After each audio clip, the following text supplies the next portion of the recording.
It's a great pleasure that we have with us Rabbi Simon Jacobson. He doesn't need any introductions because everyone knows about him. And everything what I'll say won't be enough. So therefore, right, the Chosid Atomim of Simon Jacobson. That's good enough? It's only, das is the Etzem. The Etzem is a Chosid Atomim. All the rest is, it's a pleasure to have him with us. He came here special today to bring with us, speak with us.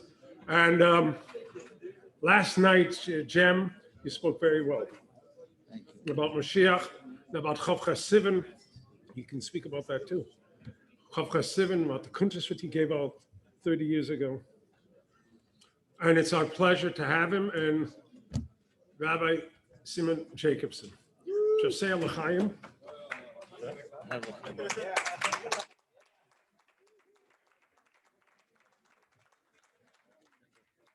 don't know if this is a whistling crowd. Exactly. Sounds like you're heckling.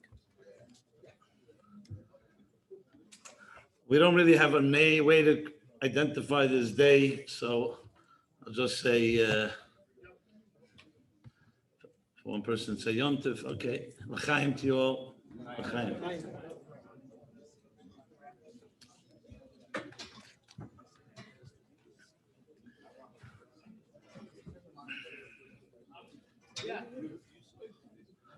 So Kvoid HaRosh Yeshiva,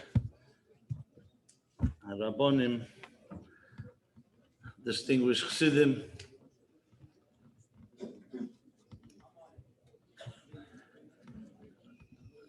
we're all in this together as sheep in a flock. We were told many times that Reyet Sein, Liyaziv Tsein Marisei, that a shepherd, a true shepherd, a Reyet Neman, a faithful shepherd, never forsakes his sheep. So whether we see it or we understand it or not, but that is a yesod, a foundation. So however you understand or don't understand Gimmel Tammuz, and I'm from those that don't understand it. So if you came here to find an explanation from me, it's not going to come that way. But certain facts remain, and that is that just as the Jewish people have been here for close to 4,000 years, if you count from Avram Avinu and all the setbacks and halamas and estadim, concealments and tzimtzumim, and times of total despair, we forged ahead. So if Gimmel Tammuz goes into the category of one of those type of experiences, so there's no question, we only have one option, which is Vayisol, which is to forge ahead and march forward. That's what soldiers do, whether they understand it or not. So I just wanted to open up with that. I remember it was in Chof Ches Sivan, 1979.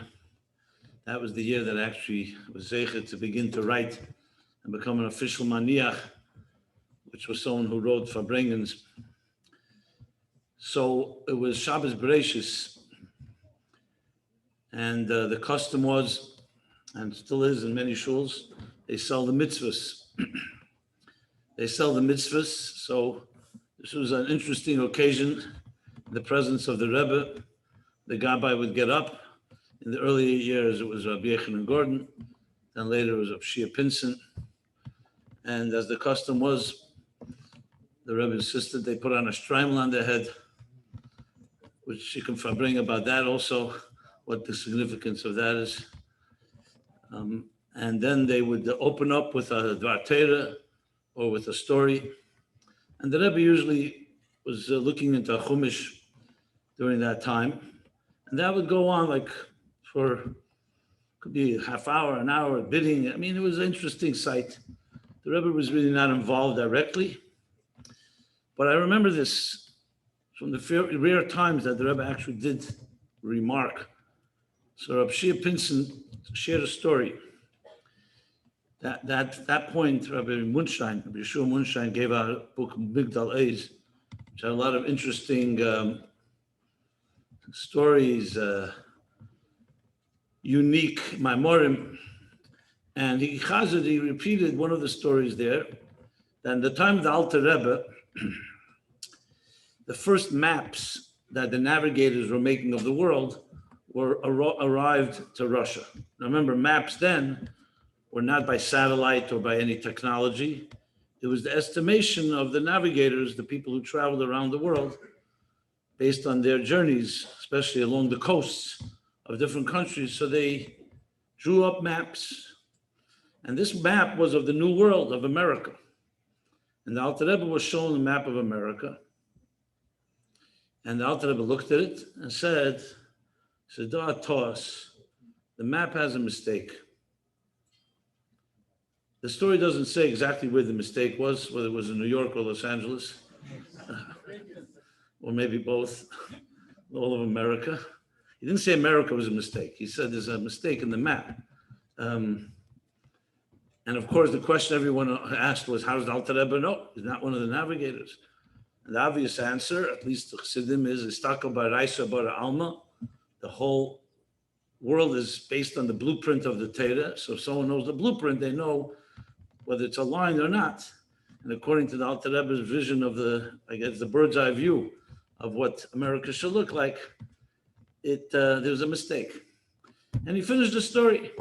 The Rebbe was looking into a Chumash, and he didn't even pick up his head without missing a beat. And it was actually not even that loud. Not everyone heard it.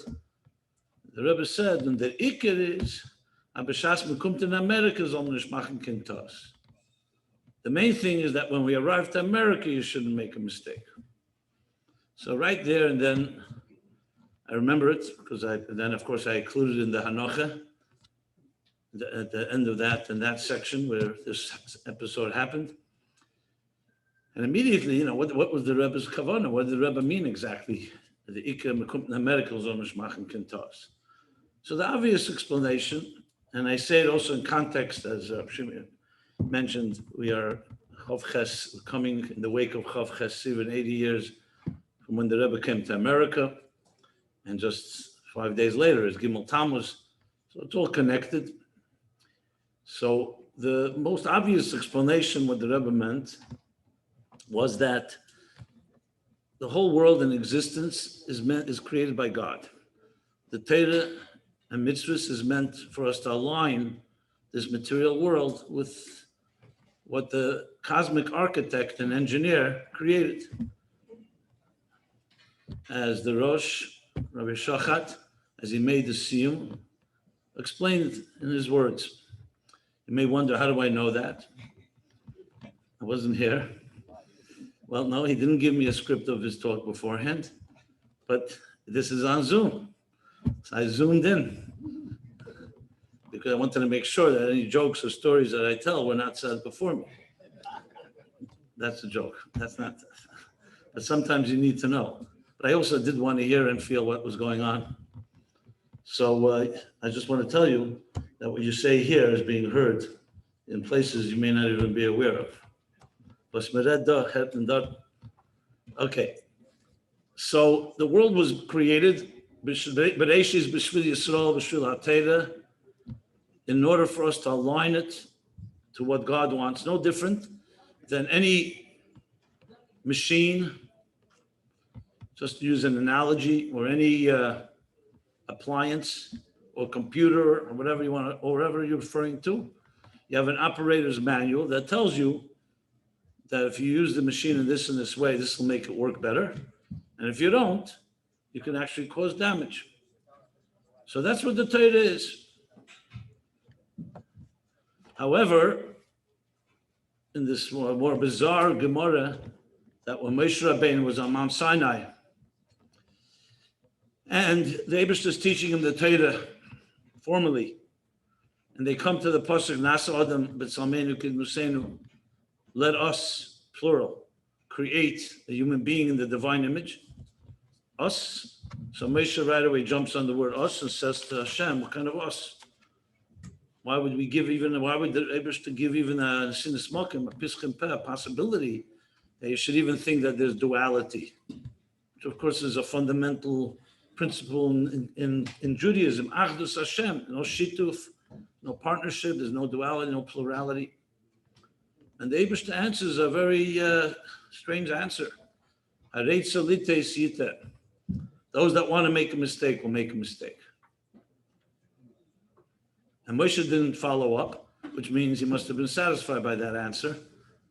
But more simple people like us would follow up and say, 1 second, so why put a word in there that can allow for a mistake? Obviously, obvious question.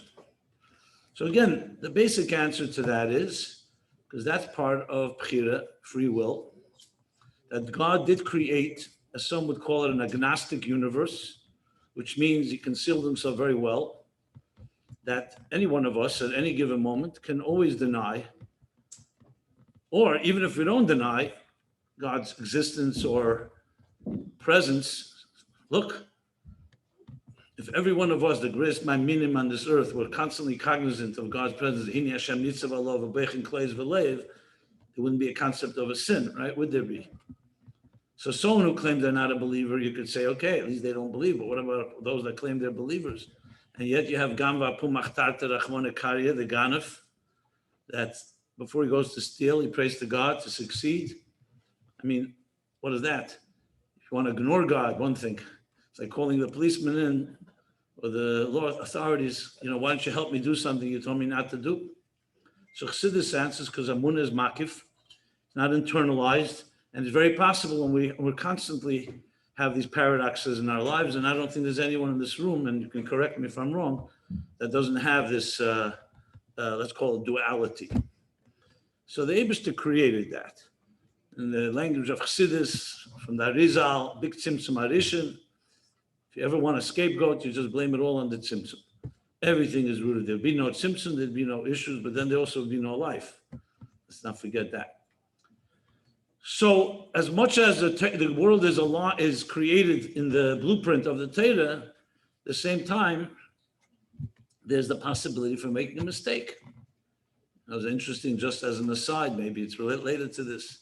The famous Gemara where the philosopher asks the Tana, Rabbi Akiva is it, I don't recall, that if the Eibishter didn't want to have Avodah Zarah, which means people who worship the sun and the moon, he should destroy the sun and the moon. So of course his answer is, because of the fools, God's going to destroy his world because some people don't understand. So the Tesis Yontif on the Mishnah says, so why didn't he ask the next question? Why doesn't he destroy the fools? So of course the answer again, Bechira, free will. You can't destroy the fools. Everybody has a right. Yes, you have a democratic right to be a fool if you wish. It's one of the basic freedoms we cannot take away from you. And that's what Hashem is saying. So in that line, he wasn't just saying, I'm planting a word in the Torah to give people a possibility to misunderstand. It was part of the very nature and fabric of existence that we're constantly faced with this issue. No one doesn't have this challenge. So the Alter Rebbe, when he saw the map, and he knows what it's supposed to look like, saw a mistake. And perhaps Alter Rebbe was also preparing the ground that one day his own successors, the Frierdiker Rebbe in Chof Shin, and then the Rebbe in Chof Shin Aleph, Tesod Sheni and Chof Ches Sivan, respectively, would be coming to America and actually have to deal with America. So the Rebbe is saying that the ikir is, Alter Rebbe is Mamayel Lamato, he sees the bird's eye view, he sees the picture. The ikir is that when you come to America and you're there, you shouldn't make a mistake. But of course, it's a lot more profound than that, because everybody always asks the question, so what's the big thing? So the Rebbe came to New York. And before that, he went to Leningrad. And before that, Rostov, Frierdiker Rebbe, the Rebbe Rashab. And then to Riga and to Warsaw and to Atfotsk. So suddenly why America becomes, why don't we even honor those dates? Many of us don't even know when the Rebbe and the Rebbeim came to these different cities. They're all part of the Esa Goliash Golsa Lubavitch, it says the 10 so-called displacements or exiles from Lubavitch and on. So the brief answer is based on a letter actually from the Frierdiker Rebbe to the Rebbe. It's titled A Letter to One of His Sons-in-Law, but we know today it's the Rebbe, printed in Chof Ches, where the Rebbe asks a question that the Alter Rebbe says in a Maimer, in a discourse, that Matan Torah did not happen in Chatzi Kadra Tachna, in the lower hemisphere. So the Rebbe asks a simple question. Matan Torah affected the whole world, and the whole world was created for the Torah, not just the upper hemisphere, meaning the hemisphere where Eretz Yisrael is, essentially Europe and Asia and Africa and that area, but also the lower hemisphere. And we know from the Gemara that all the birds and all of nature ceased and stopped when Matan Torah. It wasn't just that part of the world. So the Frierdiker Rebbe answers briefly that it was begoli. In a revealed way, it didn't happen in Chatzi Kadra Tachna, which indeed is the reason that the Jewish people did not come here until only the last few centuries, because the hope was that they would be able to finish their work in refining the world in that part of the hemisphere, and that would already gather all the sparks from this part of the world, America. So when the Frierdiker Rebbe came to America, it wasn't just another place. It was coming to a whole nother paradigm shift of, can you really bring Torah and Chassidus to a world like America? And not just America, the principles of American thinking, but also the very nature, the way God created the earth, it is on the other side of the earth, in contrast to Eretz Yisrael. There's a lot more to say on this topic. I just wanted to open up with this because very often many of these ideas and themes, if you don't really dig into it, it becomes something by rote. You just say, okay, Chof Ches Sivan, another holiday, wait, not 80 years, let's go, and so on. But there's something fundamental here. And I think if we evaluate and understand this short story with the Rebbe, that the Iker, when you come to America, you shouldn't make a toss. I would suggest that perhaps, as it always is with the words from the Rebbe, that one line can capture, in many ways, the whole mission of the Rebbe Shlichus in this world, which by extension is our Shlichus. So I'm not just discussing this and analyzing a nice word, but really it comes down to what it means for you and I, practically speaking. So with that said, I'm not sure what the structure of this is. What are we doing? We're doing like a thing and then Nigunim or... okay.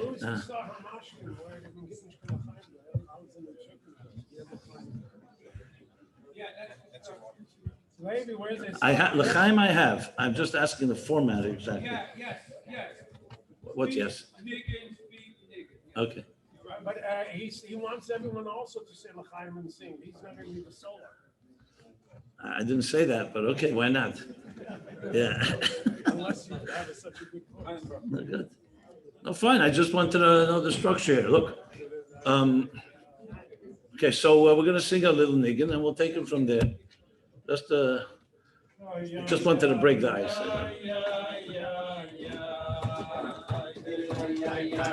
L'chaim.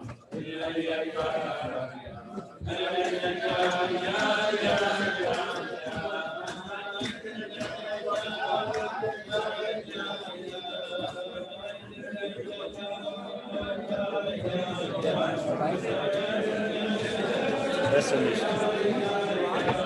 It can have side effects. Focus. A cold drink wouldn't hurt.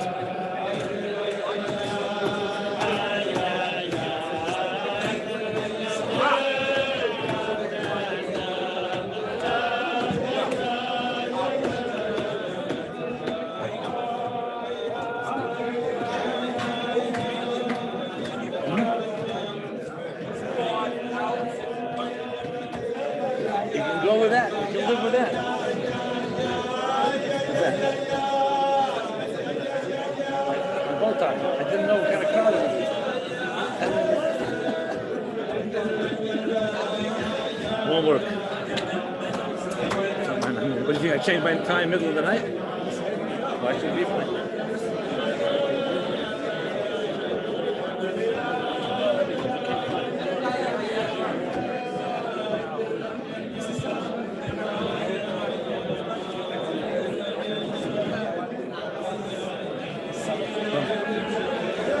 Nice to meet you.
Hi, how are you? So your wife?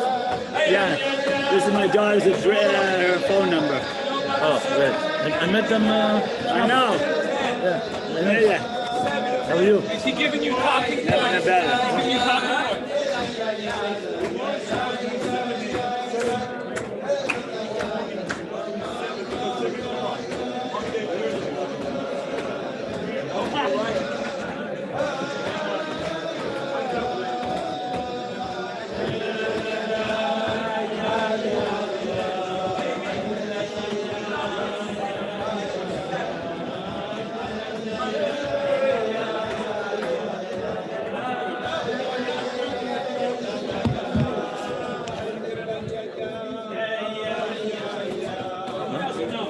What? Thank you. L'chaim. Okay.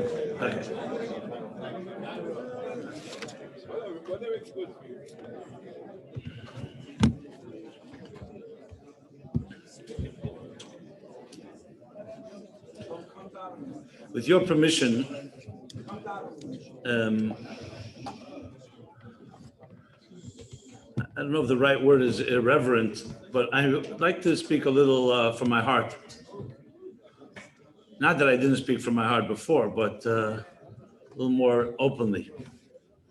Since I feel comfortable seeing Rabbi Schusterman, good friend of mine, going back, and other dear friends. Sometimes there's a thing called the elephant in the room. So it's Gimmel Tammuz is 27 years since that fateful day, 29 years since the Rebbe had a stroke, which directly or indirectly has impacted everybody here, and even those that may not even be aware of the impact, definitely impacted me. Besides being among all Chassidim and all that we went through that period and ever since, for me personally, not that anybody cares, I also lost my job when the Rebbe had a stroke. Yeah, well, I didn't share it with you earlier because I didn't think you could help me much. So, because my job was literally, it orbited completely around the Rebbe's sichas and farbrengen, and it was completely occupied almost the entire week in a gewaldic, unbelievable way. It was like living in Gan Eden, literally. Imagine. Very hard to remember and retain and then recreate and publish, annotate the Rebbe's sichas. Is that an Amber Alert? What is that? Huh?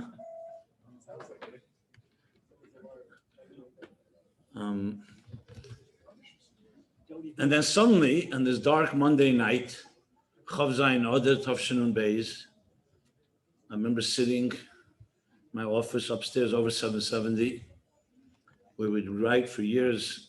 This was the place we wrote the Rebbe's farbrengens. And I remember my dear colleague and friend, Rabbi Yossi Lu, comes in. He was helping, and it was like pretty late. The Rebbe had not returned from the oil yet. And it was later than usual, even though the Rebbe often did come late, but not that late. I don't know, I had an instinct that things were not so great. I remember it, of course, very vividly. And then, yes, news started trickling in. I'm not here to give a journalistic report of the events, more about on the personal note. And then things began to, let's call it this way, devolve, in the level of Giluyim at least.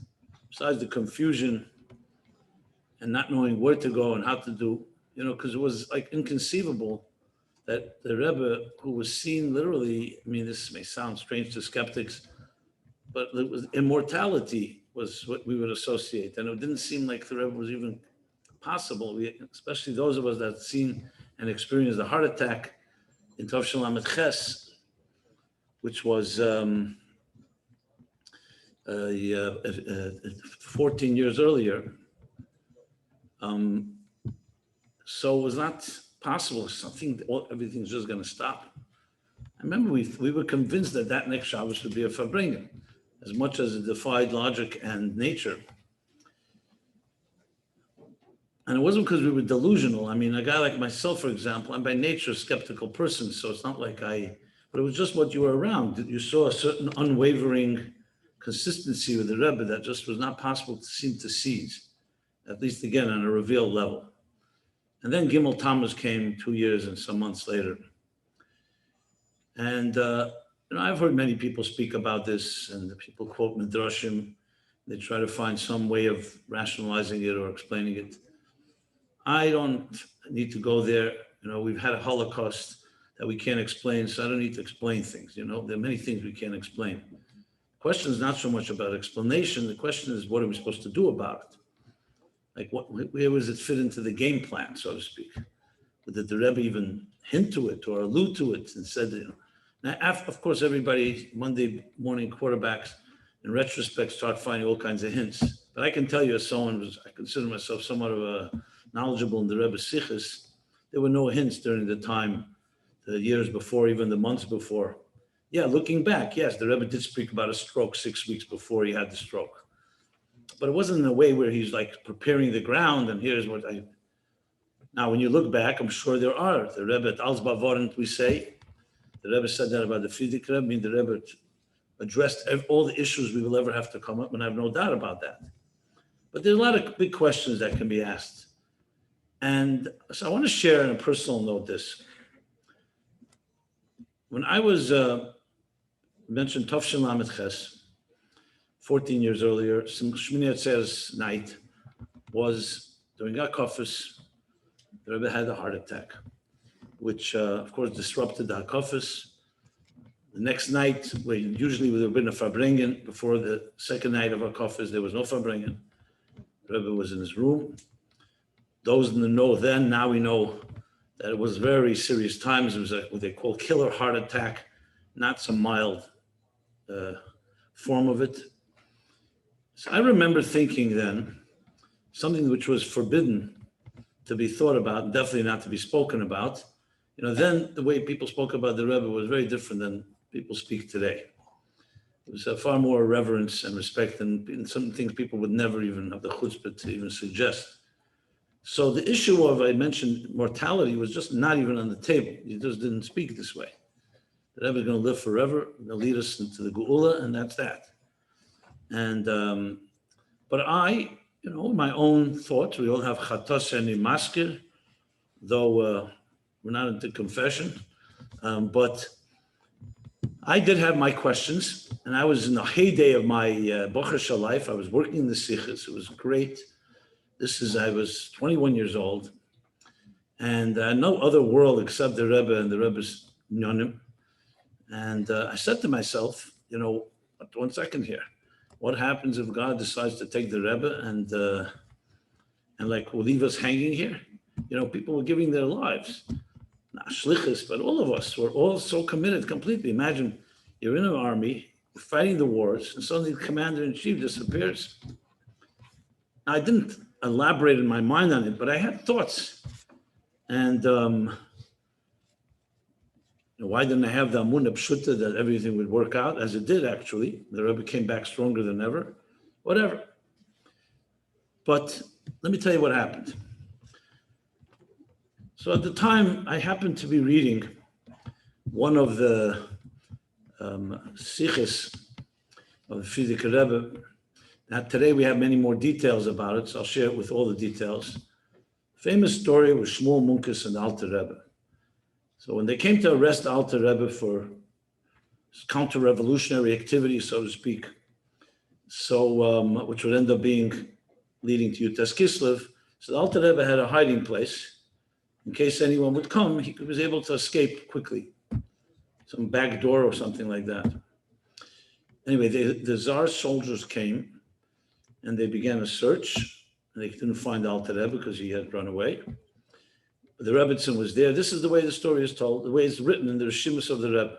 So it's very accurate. It's not just hearsay. And the way it says, they actually asked her, where's Alter Rebbe? She says she doesn't know. So they slapped her and it says they knocked out a tooth. That's how the Rishimus says it. Okay, they left. It's the middle of the night. And lo and behold, another knock on the window. Shmuel Munkes is here. They peek out through the window and they see, they got scared because what's going on here? Shmuel Munkes. So they open the door, Alter Rebbe and his wife and Rebbetzin. And Alter Rebbe says to him, Du kommst echt bei Nacht. You also come at night. Which means night is a time for mazikim, for, the ungewünschene Elementen, as they say. How do we translate that? The undesirable forces come at night, both physically and spiritually. So you also come at night. So Shmuel Munkes says to the Alter Rebbe, Ich bin nicht gewusst, als beim Rebbe mit der Nacht. I didn't know by the Rebbe there's night. These details actually were not known before the Rishima. And then he continues. This part people know, but maybe not all the language. So the Alter Rebbe asks Shmuel Munkes, should I cooperate and allow myself to get arrested? And this is where he says that famous line, either or. If you're a Rebbe, what are you afraid of? God will protect you. You're a Rebbe. And if not, and this they take out, it's never been printed because it's so harsh and sharp, never published. But this is what it says, and I'll tell you what it says. If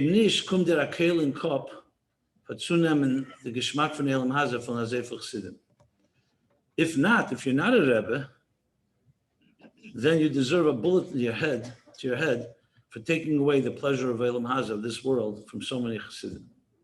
Now, how a Chassid could say this to a Rebbe is another story. But clearly, Shmuel Munkes had his ways. I mean, he was clearly, I'm not going to analyze Shmuel Munkes, but he was clearly a nachtfegel, that's for sure, because he's always coming at night.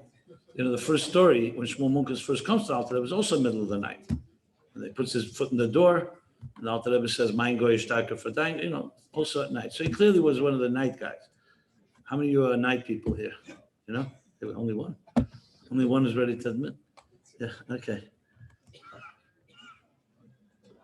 Anyway, so this story, when I read it back in Chof Ches, 1977, the end of 77, had we underestimate to say it had a life-changing impact on me. Because I was 21, I was still impressionable to some extent and naive. I didn't become yet that wise, but I had it all figured out,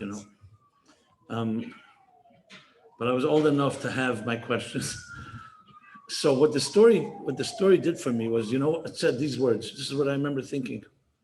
Grow up, become an adult. If the Rebbe is emes for you, he's emes no matter what happens. And if he's not, get out. You're only here for the party when things are nice and everything is like, big, the Rebbe is dancing Simchas Torah. And if there's some challenge or some setback that you can't figure out, then okay, so that's what it's about.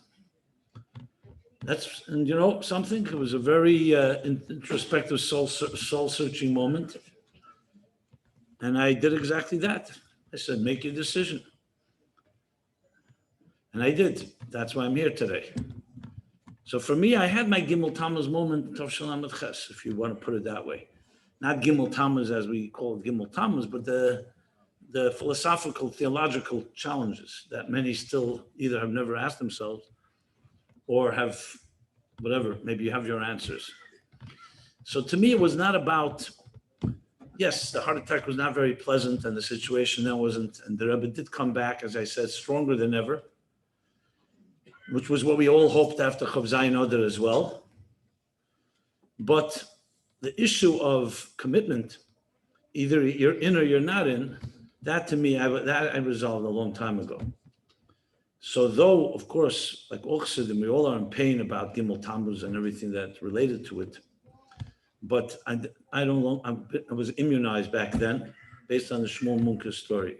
Because that's what Shmuel Munkes was saying to the Alter Rebbe, basically. It's not like Shmuel Munkes had a suffix. He was telling the Alter Rebbe, you ask me whether you should get arrested, if you're the real thing, God will take care. Whatever has to happen will happen. So I don't know how many of you have thought about this as Mukusharim and Chassidim and Shluchim, the level of commitment. It was relatively easy before Chof Zayin Adar. How much Aveda did it take to go Simchas Torah to the Kofos of the Rebbe? You basically had to do nothing. You just came. The Rebbe would lead the whole place. It would become complete euphoria. It was, I don't want to use the word a rock concert, but Havdil like that, and that's all. There was absolutely no issue. No one told you to put your Yetzer Hara by the door. You come exactly who you are. It was a major party, and it was a Chassidish one, the Rebbe leading. Or the other special days, or Shoshana Yom Kippur, or for that matter, every Shachris, Mincha, Ma'ariv, and so on. The Giluyim were enormous, and usually what happens when they are, you take them for granted. But then, as they say, when the lights are shining in a room brightly, you don't see the cracks in the wall. And when the light gets dimmed, you suddenly see cracks you didn't see before. So, in a sense, Gimmel Tammuz, the first Gimmel Tammuz actually is very fitting. The sun stopped. And who's the sun in our lives? Pnei Moshe ke Pnei Chama. Face of Moshe is the face of the sun. So yes, the sun stopped in a certain way. Yeah, the Alter Rebbe says in the Geras HaKedesh, in Chof Zayin, the beer, that it's Talkos of a Tzaddik, that even when the sun is not seen after the sunset, but the stars that are shining with the power of the sun. So we see the stars. Recently, it was discovered a mimer from the Mittler Rebbe that elaborates on that. And he says the sun never really sets. It sets only in one part of the world. The sun is always shining. It's just a question where it's shining. So all that obviously is the truth of the matter. But the bottom line, the effect that it has on us is very different. So in that sense, if you want a real reality check, you have to look at yourself when the Rebbe, your teacher, your mentor, your master is not sitting in the same room with you. How do you behave then? And that really is very much part of the post Gimmel Tammuz reality. Now, I'm not here to judge, or to make a report card on anybody and evaluate anybody's hiskashus and connection pre and post Gimmel Tammuz, though I have plenty to say about it, but not for here. I think this is something we all have to do in our own hearts and souls. But it really does come down to that type of reality. If a Rebbe is a Ish Elikim sent by God to this earth, that never changes. When people ask me, I've been interviewed hundreds of times asking, so why don't you appoint another Rebbe? So I said, look, since my father passed away, I have a very quick response. I said, why don't you ask me why didn't I appoint another father? My father died 16 years ago. I'm not looking for another father. My father is my father. He's just not here physically, that's all. And how much more so with the Rebbe. So really, this is the ultimate time of challenge. Because now you can't rely on any crutches. You can't rely on anybody doing it for you. Now it really comes down to what it is. So I'm not going to go into, again, a sociological analysis. I'm going to say that every Chabad, Chassid, and Shliach, and everyone sitting here or everywhere we're farbrengen today and tonight, Gimmel Tammuz, has come to that point where the Rebbe is completely emes, or is this cultural? Maybe, once you're part of the club, you just don't leave the club. Is it that? That could be skeptical about it. But bottom line is we are sitting here and we are farbrengen, as the Rebbe's day in some way or another. We all would have preferred Gimmel Tammuz never happened, but it did. And we have ourselves, we have our children, we have our grandchildren. We have a whole generation, frankly. Anyone basically over 27, 28 years old does not remember the Rebbe, never saw the Rebbe. I was farbrengen Friday night in New York with a bunch of few hundred young Bavitcher men and women under 30. And for them, it's a very different reality. Like many of them will say, for me, the Rebbe is like the Baal Shem Tov and the Alter Rebbe. We respect them, but it's a story, not a personal experience. I get questions. I do a Sunday night, as you may know, Chassidus Applied, my life, Chassidus Applied. And some of you may be asking, how am I doing 2 shows at once? I have a few doubles and triples out there, Today, you never know. You got to always have, like Saddam Hussein, he had a bunch of duplicates. I'm not comparing myself, just a joke. I'm trying to lighten it up a bit. So one of the questions I remember, parents are writing to me, no names. I'm crying, my child, I'm sad, my son, my daughter, my children, they don't miss the Rebbe. And when we ask them, why don't you miss the Rebbe like we do? They say, because we never met him. You only miss something you've met. So they start crying even more. What did we do wrong? And the answer, the simple answer is that you can miss the Rebbe as much as you like, and even for good reasons, how much the Rebbe means to you and the Rebbe representing what he represents. But if the Rebbe remains a physical figure in your life, like let's call it a cult personality, cult personality is very hard to pass on to other people. If the Rebbe represents a cause and a mission and a message, so then the challenge is how do you convey that to another person in a way that resonates with them? But that's doable. But it forces you to have to go dig deeper. There's no way around it. Remember Mendel Futterfass, farbrengen once in 770. And he, as you know, sat a number of years in Siberia.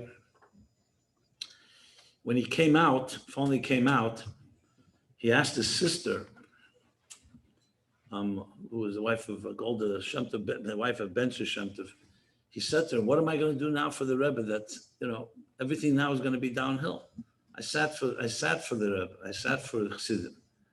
Now I'm coming to a free world. And once you really worked hard, like once you, like people who come out of the army after a war, like they're so downer. She says, no, go to America and raise money for the Rebbe. You'll see it's harder than sitting in Siberia. And she told him, it's a different type of Nisayon, that's all. She said to him that you'll go to Gvir, and they'll look at you and they'll see Alter Chassid, you sat in prison, you sat in, in the Gulag in Siberia, and they'll tell you how much rachmanas they have in you, and you're such a tzaddik, and they're beautiful to meet you, and so on. And then when it comes to writing a check, they'll give you all kinds of excuses. Now is not the right time, or whatever it is. So you should know that they really want to give you money, but there's a Yetzer Hara that doesn't let them. So don't give up. Then go to a second person. And they'll tell you the same type of thing. They'll also give you everything. Everything is beautiful, but until it comes to the bottom line. So again, remember the Nefesh Habamis, and ultimately don't give up. And then it'll happen a third time. And the third time you're already going to say, enough is enough. I don't want to humiliate myself anymore. And you won't want to go. So then you should know that their Nefesh Habamis has entered into you. That's what she told him. So then he said he didn't fully appreciate it until he remembered that when he was sitting in Siberia, today you have a lot of stories. So, all the best and the finest, the greatest minds and the artists and all the performers in Russia who were a threat to the Soviet Union were all sent to the Gulag, authors, thinkers. So they would have there all kinds of events that would take place. We had tightrope walkers and people who were experts in their fields. And one of the ways what Mendel said he kept saying was by learning lessons in Avodas Hashem from these people. There's a famous lesson he learned from a tightrope walker. There's one from how they pick up a salvage ship that sunk. All kinds of interesting lessons. And then he said one of the people he met there was a bear hunter. A bear hunter. An expert bear hunter. And they were once talking, and he told him the secret, how do you kill a bear? Problem is, bears are very thick-skinned, and a bullet doesn't just kill them. So the trick of the trade is this. Bears go into hibernation.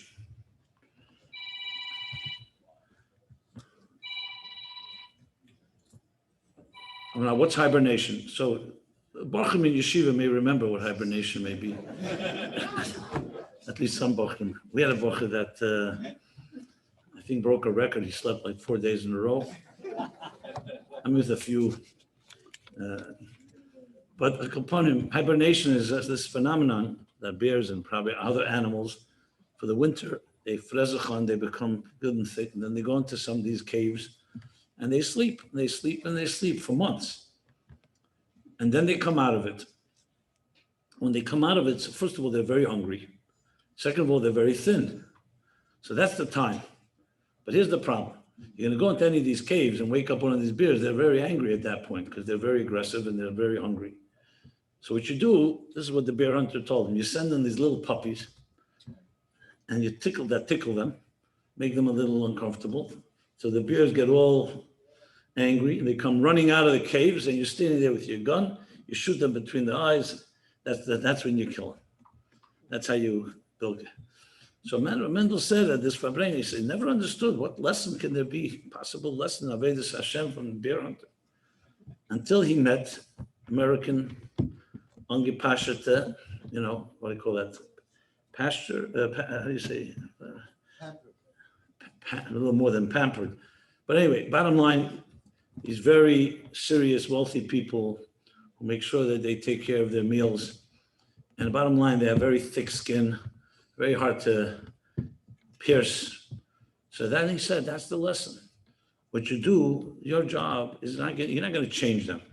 What you have to do is tickle them. You have to make them a little uncomfortable.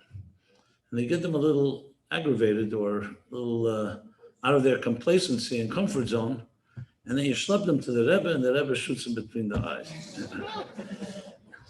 Let the Rebbe capture their soul. Obviously, we're not talking about killing, God forbid, it's a motion. So, of course, the question is, it's not so, you can't do that today. We wish you could do it today. And maybe some people are trying to recreate it in some way. But I don't think it has the ability quite. And for us to be able to have that power, good, we are the Rebbe's instruments and his vehicles, and we have his keiches. But it's hard to imagine on that level, unless someone has reached such a madrege. But so then the question is, so how exactly are we supposed to approach it today? And the years roll on. We're here, and we're continuing to try our best. And we asked the Rebbe and the Eibishter for Rachmanis on his children, on his orphans, if you wish. And finally, everyone's trying. None of us are perfect. There's no question we all can do more.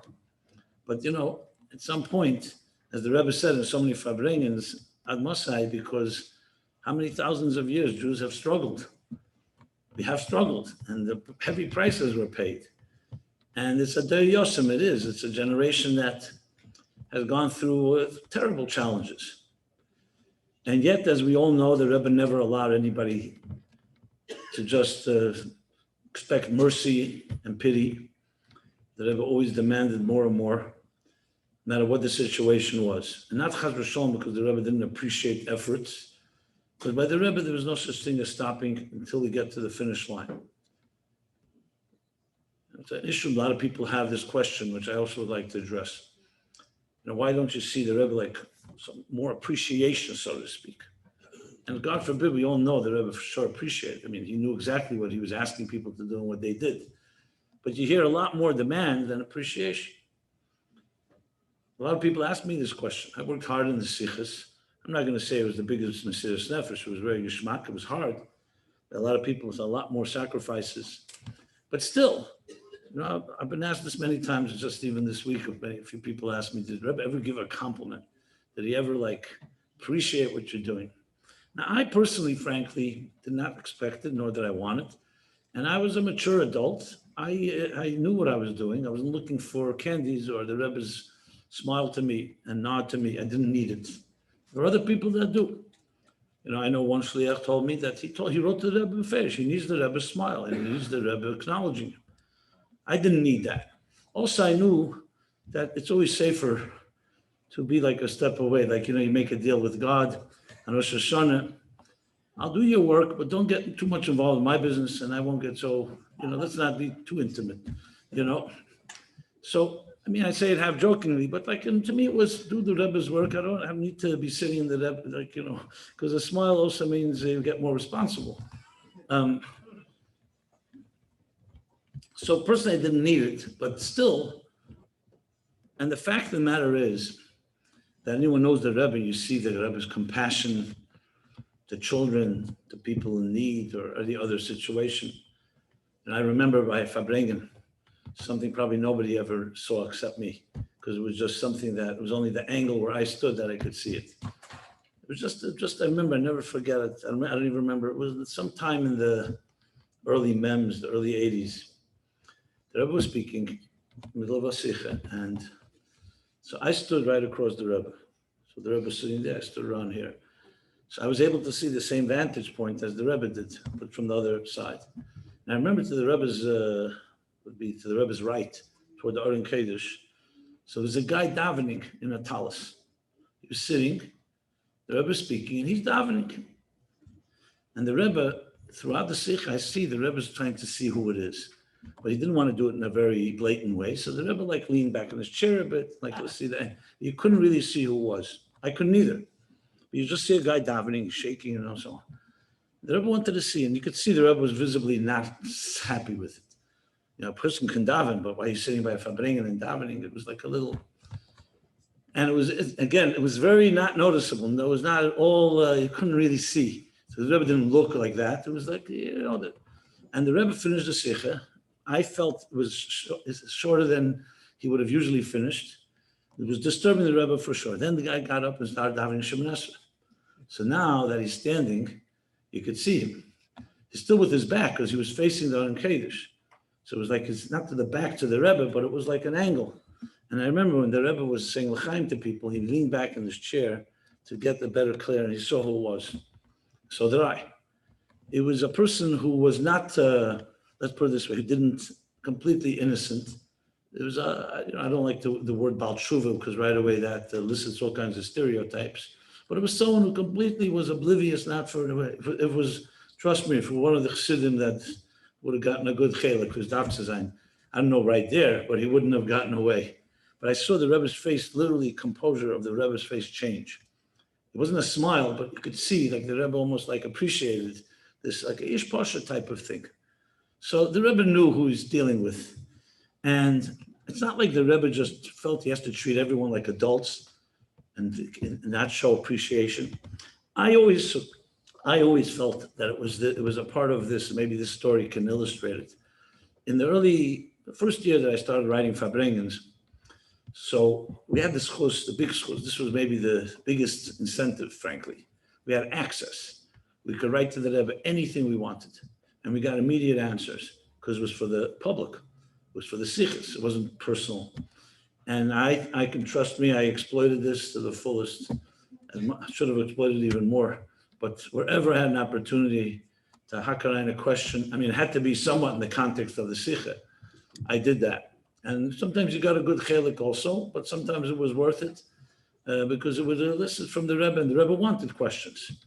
So it wasn't in any way chutzpahdik. Of course, writing in a respectful way.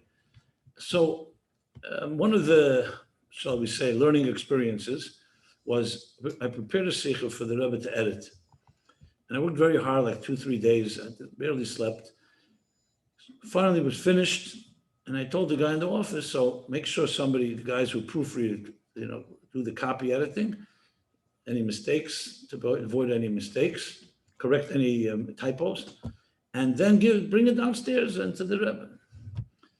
Which was, we brought it to the Rebbe's secretary's office. There was a green box there where all the letters went in, including these sichas.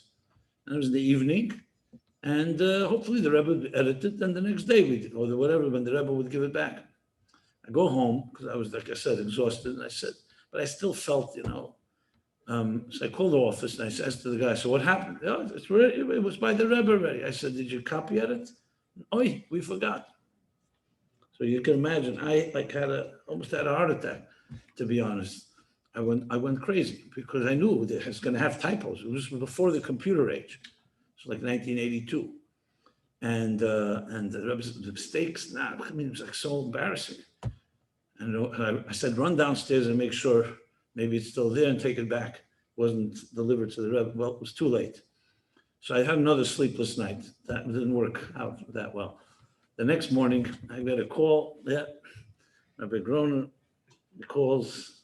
I don't know, it wasn't glee in his voice. I don't know what it was exactly, but he says to me, you probably want to come down. The Rebbe edited the sicha, very heavily edited, but there's also a, what do you call it, a Yedidus brivel on the cover page. A Yedidus brivel is like a informal comments to you or to whoever prepared the sicha. And yes, indeed, I go down. I couldn't even control myself. I had to look at it. I remember walking on the street and I'm looking, I said, oh boy, I run up to my office and here's what the Rebbe wrote.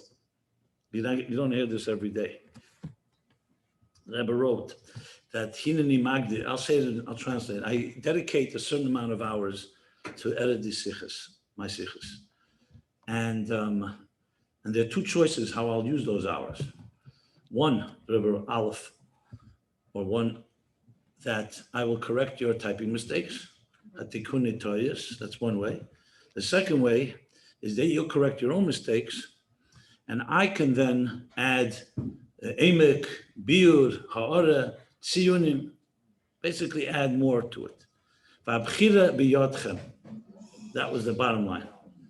And it's your choice which one it's going to be. So you can imagine I had a good wake-up call. Never happened again, that I can tell you. But it never left me because I really, first of all, even though I could always pass the buck and blame someone else, I took the blame. I wrote to the Rebbe and asked Mechila simply for and not just for the note, just in general, mistake, sending in something that's uncorrected, just not professional, and it's not especially to the Rebbe. Anyway, the Rebbe didn't respond to my note, but he did respond a few, maybe 2 months later, a month or two later, in the middle of a farbrengen. Suddenly the Rebbe says that human beings are not perfect, and every human being will make their mistakes. Now, this could be to anyone, but I took it personally, and mistakes can be of different sorts. It could be ben adam l'chavere, ben adam l'mokim. It could also be in publishing and other ways. The Rebbe couched it so nobody could know except those that needed to know. He said that. He said in fus or things like that. So it could be Rebbe meant someone else, but it was pretty clear. It was also meant me. And the Rebbe said, the ikar thing is that you learn from your mistakes. And that the next time you do it better. And you also help others to avoid the same mistakes you made. So it was very interesting how the Rebbe so-called, though the chelik, we have a good chelik over it, I got it plenty, but also how it was turned around. And I actually used that sicha many times when I made other mistakes. I would write to people and I'd say, look at this sicha just in case, Obviously, it's not an excuse for making mistakes. Echte v'oshuv is not a strategy, but it is after the fact. Now, why am I saying this? Because I learned a lot more from it than just the idea of the Rebbe's compassion, if you wish. And in general, also the Rebbe's rigidity. Because when the Rebbe edited a sicha, I can tell you, and anyone who's ever worked in this can say, it was like brutal, like this sharp mind, like a scalpel, like a surgeon, and any little nuance, the Rebbe was right, mavil. Now, the Rebbe's mavil means shocking. Now, you think shocking is like, the Rebbe's shocking was things that you wouldn't even know was shocking. I remember, for example, there's a famous story with Nachum Chernobyl, I'm not sure, one of the Chassidim. How do you know when you have two choices what to do? So it's the thing that you have most resistance to, that's what you're supposed to do. I mean, it's not always the rule, but it's one of the rules. Huh? Yeah. So we wrote the story, and the Rebbe writes on the side of the page, Mavil, shechoser hamaymer chazal mefurish. That basically the Rebbe is shocked that we missed a mefurish hamaymer chazal. So let me ask the Bekim B'Shas here, which Maimer Chazal? No? So I remember I racked my brain. No, look, the Rebbe Maimer Chazal. So the Rebbe said, Eya v'seina seina kedim. That was the Rebbe's Maimer Chazal. Now, once you see it, you can learn from it, but that's not the basic pshat. And the Rebbe learned from it right away, but he was shocked. That the Rebbe wanted the Maimer Chazal, good, but that he was shocked that we didn't figure it out. So do you look at that as a critique, or do you look at it as an expectation that you should be doing better? So when you have a good coach, lahavdil, a good coach is going to kick you in the pants. And it's not coming from, God forbid, Achzorius or a cruel place. It's an expectation that you can do better. Now, it's a given that is coming from love. That is a given. If a person doesn't think it's coming from love, that's a problem. But if you know that someone loves you, and they demand the most, then it's a whole different approach. Okay, so we can farbrengen, does the Rebbe actually love you? Like many people ask me this question. You read Tanya, where do you see that the Alter Rebbe loves you with all these demands? So I say, what are you talking about? That the Alter Rebbe, a man of that caliber, should sit down and write a book for over 20 years and spend his time doing that in order to give eitzes to everybody. What greater act of love? You think he had nothing else to do? He could do other things. He could have been sitting and writing who knows what. He was a gon of Ge'inim. Just the mere fact that he's spending that time, and the Rabbeim spent most of their time writing Chassidus, that meant that they felt that was the greatest act of love. So you could say, I don't see it in Chassidus. Okay, so that means Imreiku Mikem, so we have to figure it out. But that's a given. Now the Rebbe sat at farbrengen for 4 or 5 hours. As the Rebbe said himself, he couldn't sit in his own room and learn Torah. And that whole approach, that itself, you don't need him to say I love you. That means I love you. Once you know that, then any demand and expectation is basically an expression of deeper love, and essentially seeing, like I'm not sure who coined this line, that the Rebbe, you see yourself as you are, and the Rebbe sees what you can be, your potential, what you're capable of. I remember when I was teaching in Besivka High School years ago. So it was the 12th grade, and 2 girls came over to me and they said that they both wrote to the Rebbe about the option of going to seminary in Australia, and they're very close friends. The Rebbe, one of them, the Rebbe answered to go ask her parents, and the other one, the Rebbe said, gave her brachas, and so on. So they want me to help explain. Is there some deeper Kabbalistic reason, maybe Sheirish Anashomis or Gilgulim or something, that explains why the Rebbe would ask us so differently? So I said, if you don't mind, can I see your letters, what you wrote to the Rebbe? So they showed me. Once you read it, it's quite obvious. So one girl wrote to the Rebbe that I really look forward to this shlichus, going to another country, meeting new people, being able to bring the Rebbe's message, Torah, Chassidus, Yiddishkeit, and very enthusiastic like that, and wants a bracha from the Rebbe. The other girl wrote to the Rebbe that she has this offer to go to seminary, but Australia is so far, she's not going to see her mother, not going to see her father and her siblings, and then the food may be different, and the culture is different. Basically, without saying so, she basically said, I'm not going to have my teddy bears, that I have them here. So you tell me, what did the Rebbe answer? Whom did he answer what? You write like a child. So what do you send a child to? To its parents, right? You write like a child. The answer is go to your parents. You're a child. But you write like an adult. The Rebbe responds like an adult. It gives you the bracha.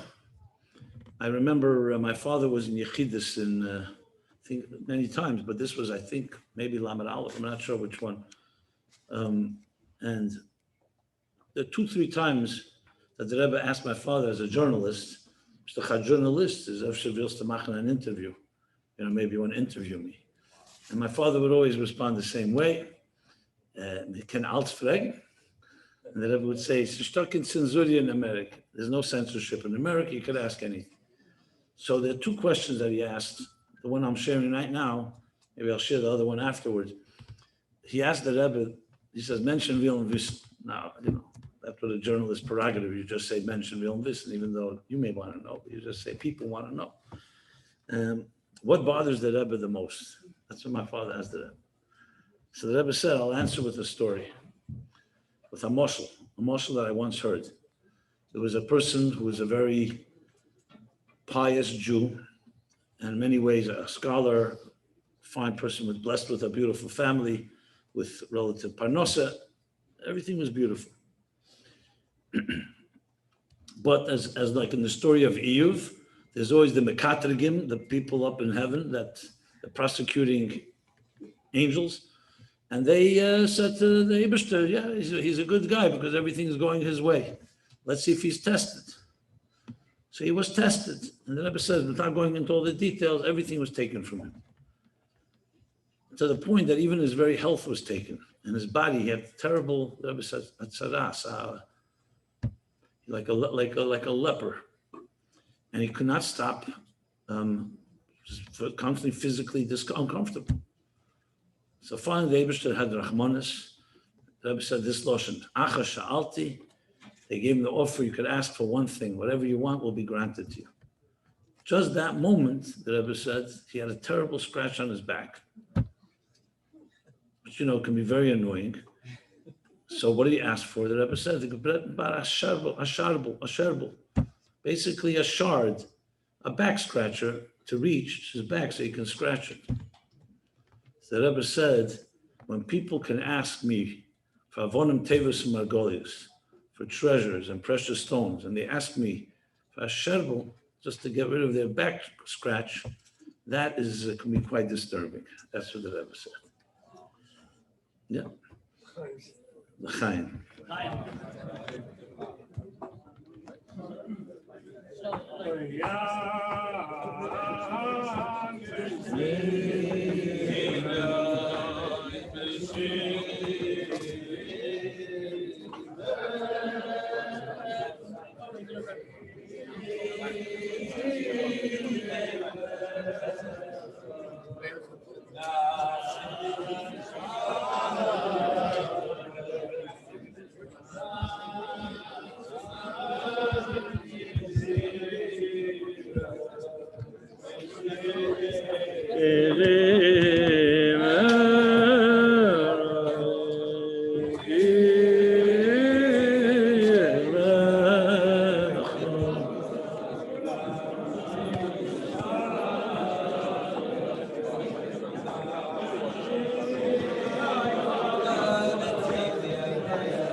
Online?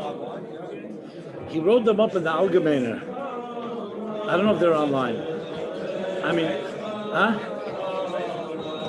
He wrote them up in Yiddish. I chazed on them, but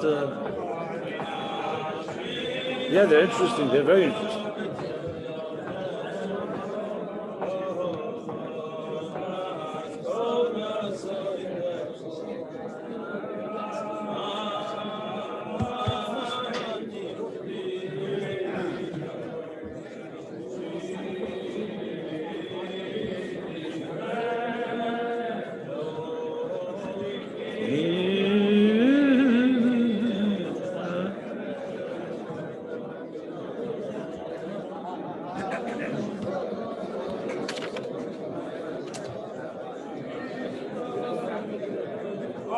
Everyone against the wall, you're sitting over there on the floor. You can move, there's places. L'chaim, l'chaim.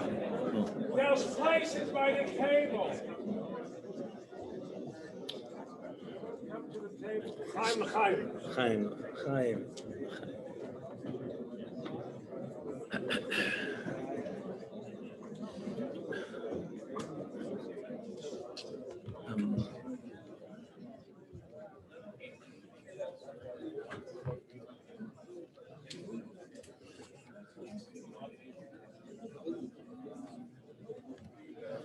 You want some more seders from Cheder?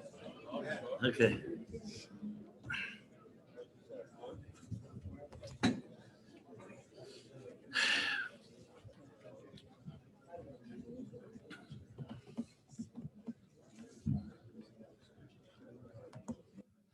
Just to continue from where I left off,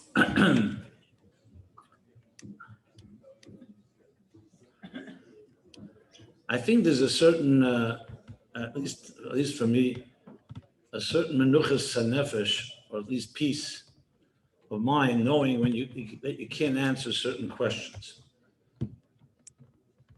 You know, one of the big questions that any chassid would have, it was inconceivable that we can exist without a physical Rebbe on this earth.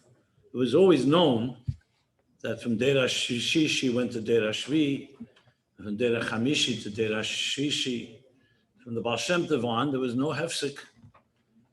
And it was not even a Havamina ever by Chassidim, even those that may not have been used to the new Rebbe, so to speak, that you cannot, there was a Rebbe. And especially when you take into account that the Rebbe said clearly, without doubt, hundreds of times, that we've finished all the work. All we have to do is open our eyes, finish be makabel pnei Mashiach tzidkenu, the different lashenis, im dahachin kulchem higiyas mangul aschem. You know, the list goes on. This was consistent theme, farbrengen after farbrengen, tafshin nun, nun aleph, nun beis, undeniable. So it was like not even a consideration that there would be a hefsek in any way. And again, Chaz v'Shalom, there's no hefsek, but at least begoli. So you want questions? I mean, you could sit on this, and really, I've not heard anybody, and I don't even expect an answer. If the Rebbe himself said in farbrengens, you know, in the past, the Rebbe used to say, "Pavos the gula noch nicht gekommen, kol akitzin in a dovetol el b'tshuva mit shen tshuva getan, ready to tshuva." And then we went through all the Xeris and the Shmodis, and then what happened in the Second World War. So the Rebbe then, over the years, the usual answer the Rebbe said that we still have something to do. Darf noch zuputzen in the Kneplach was one expression from the Frierdiker Rebbe, on Tafresh Peites. You have to polish the buttons. Okay, polish the buttons may not be, sound like a lot, but it still has to be finished. But then the Rebbe went further and didn't say there's one more thing to do. As a matter of fact, there was a real change in not just tone, but in content, where the Rebbe said clearly that when he would ask the question, after everything we've gone through, why is the Gula not here? He didn't say we have one more thing to do. He said, "Chof taka kasha, taka kasha." And again, many times, not once. I mean, I working in this, I know, I observed it, and I listened closely. I even remember when the Rebbe changed over and started saying, "Mishen Sugi puts the Kneplach." So the first time the Rebbe ever said that was Beis Nisan Tovshin Mem Ches.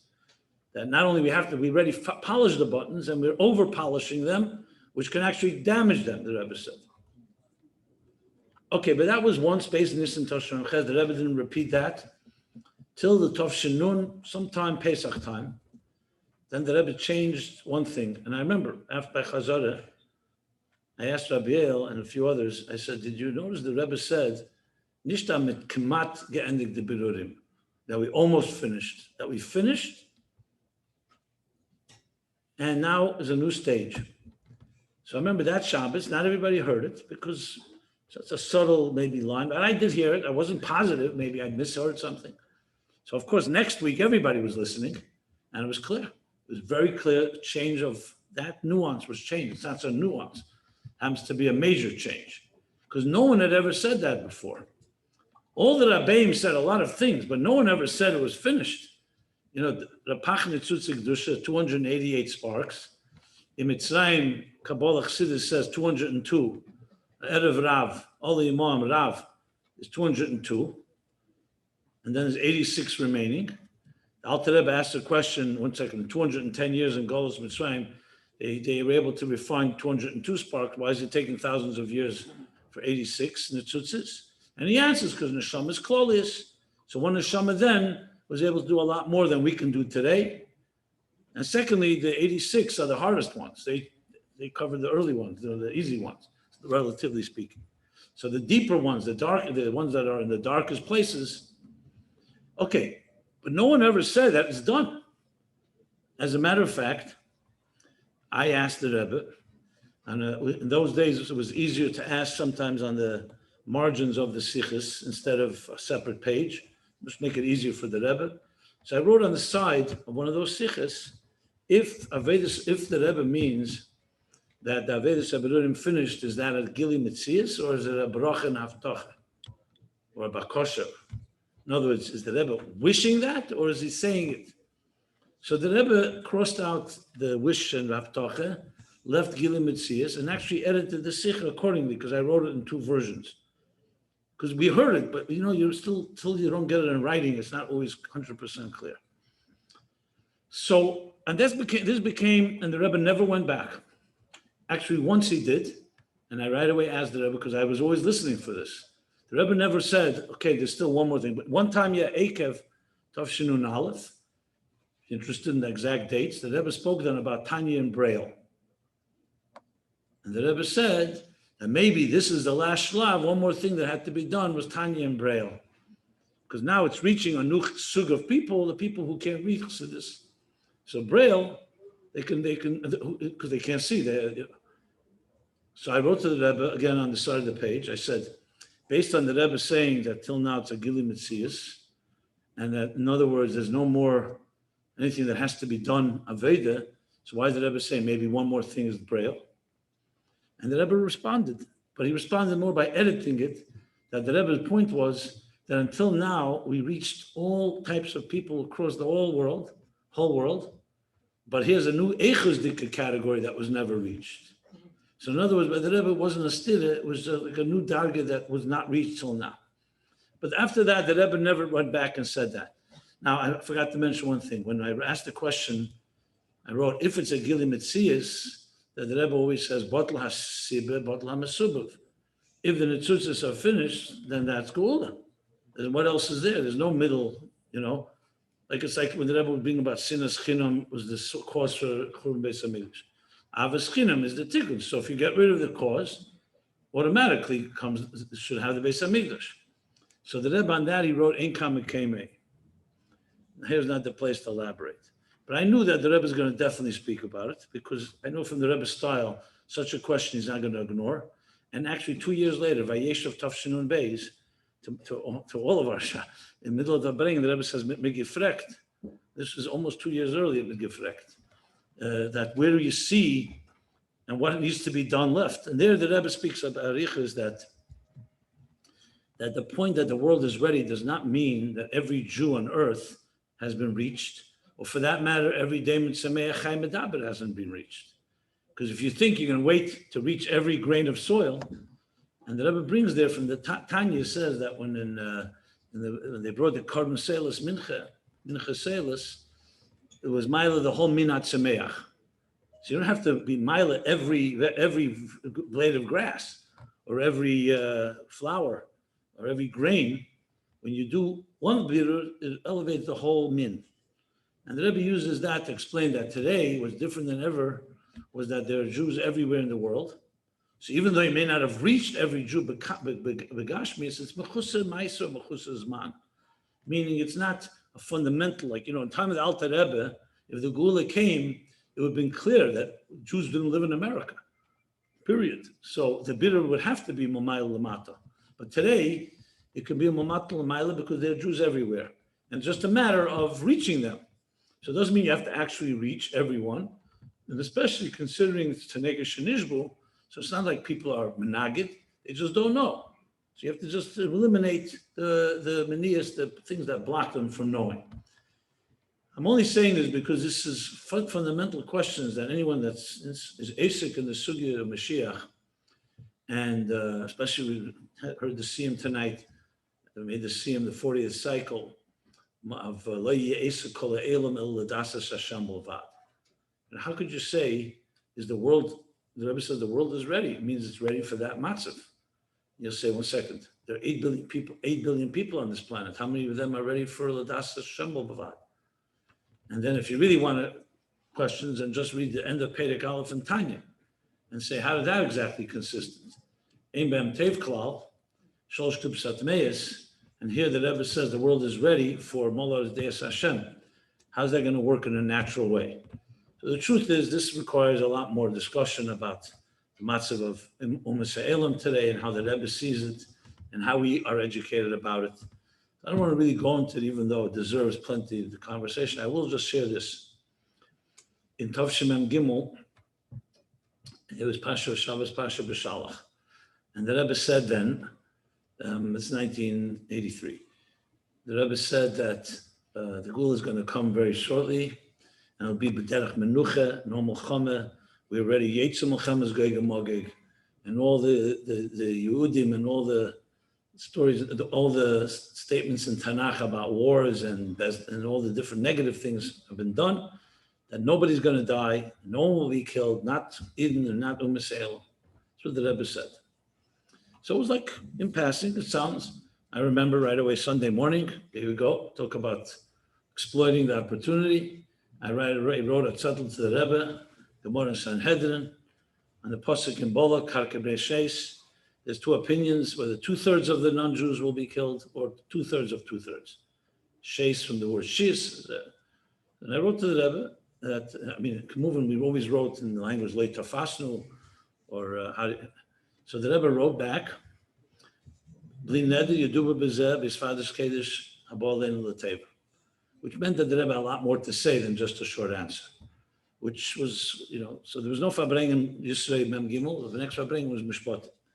And the Rebbe started the second sicha, I think, and he said, I was asked the question, how did I say that the Gula is just going to come peacefully when the Gemara says, so, my first thought was that I was going to say, the Gemara is like an Agoda. There's a lot of Agodas. Not everything the Rambam says, not everything's going to happen exactly the way the Gemara says. Different opinions. No. I remember I had to be in a state of like Chazorah to listen, but this was hard to just not react. The Rebbe says, Kerogil, kleit man sich nicht voneinander, which means Kerogil, the way you ask questions to me is that you're not really understanding the whole point. You're missing the bottom, the punch, the main question. And what's the main question? The Rebbe said, the kasha is nicht auf mis, of the Gemara. That's what the Rebbe said. The question is not on me, it's on the Gemara. Because the Eibishter is rachem al kol myself. He has compassion on all his creations. So how could he kill 2/3 or 2/3 of his own people? Of his creations, rather. So I remember thinking, 1 second here, how did anyone learn this Gemara till now? For thousands of years, this is a Gemara. And most Jews don't have any problem with this Gemara, right? Especially because we're basically, you see non-Jews as being potential Nazis.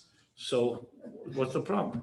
And basically God is going to avenge, Yinkum Dam, he will avenge the blood of all the innocent. So the Gemara is perfectly fine. The Rebbe, no. And the Rebbe goes the whole discussion that maybe the meaning is that they won't be killed, but they won't have, the Eibishter will take away their ability to give birth. So they'll die out. And the Rebbe said, that's also achzoris. That's also cruel. Didn't accept that. And bottom line answer is that karkir b'nei sheis does not say hariga, it doesn't say death. That comes from the word kiloyan, bittul. There'll be a bittul hatsura. So compared to where they are today, it'll be like a new mitzias. And that's what the Rebbe said. Now, why am I making this point?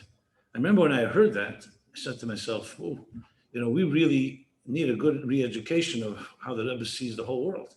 Because nobody would ever, but the mere fact that the Rebbe said that's the kasha of the Gemara, so the answer to that is that till, let's say, in the Middle Ages, a few centuries back, everyone learned the Gemara Kipshut because the Goyim were taka, they deserved that. They were either Nazis or Cossacks or Inquisitions or pogroms or whatever the Crusades, real pagans who did whatever they did to the Eden. But if the Matzah Elam is not like that, no, it's not a shinui in the halacha, in the Gemara, it's a shinui in the chefetza of the Welt.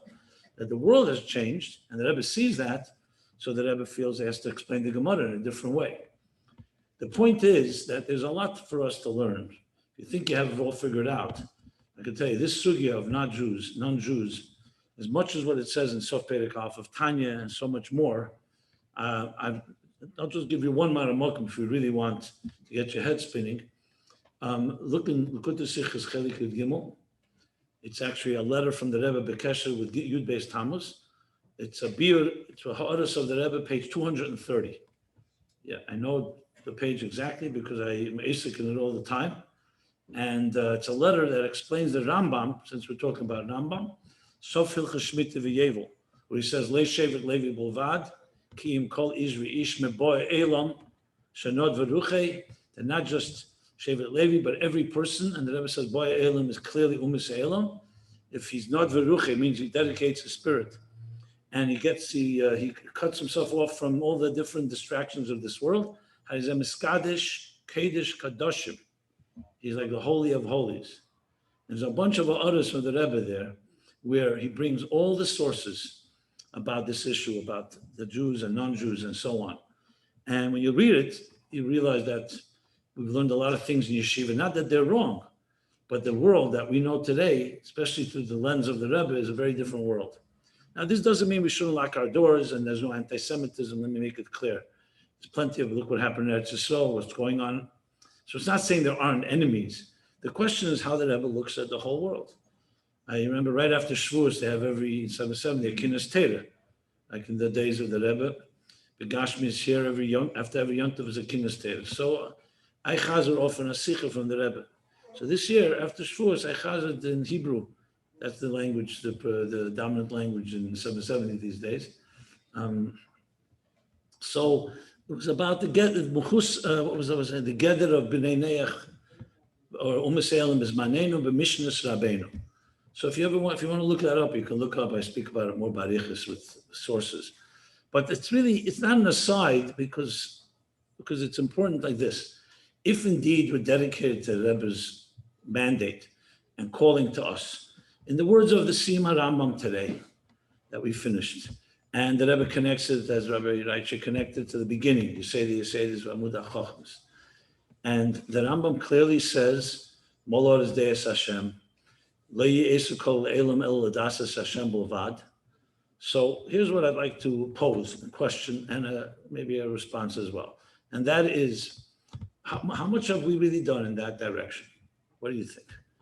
But who would be willing to go now and meet the Rebbe and give him a duch, what happened in the last 27, 29 years, or 30 years, let's go from Chof Ches Sivan to just round it out, and say, here's the duch of what we did, not what we did in the Mivtzoyim and the growth of Chabad houses. I know the numbers, the quadrupling and everything that's said, and it's true.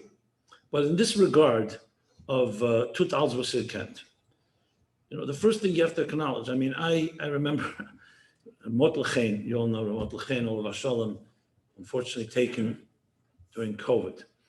So every time I met him in 770, he would always tell me, Du weißt doch, am schon eingenommen die ganze Welt mit Chassidus, Mashiach und der Rebbe. Like I know because Kavyochel, I travel the world.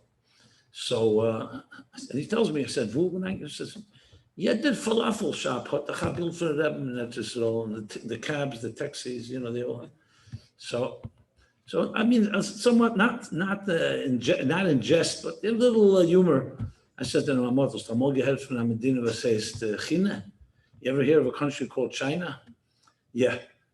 You know how many people live there? Yeah.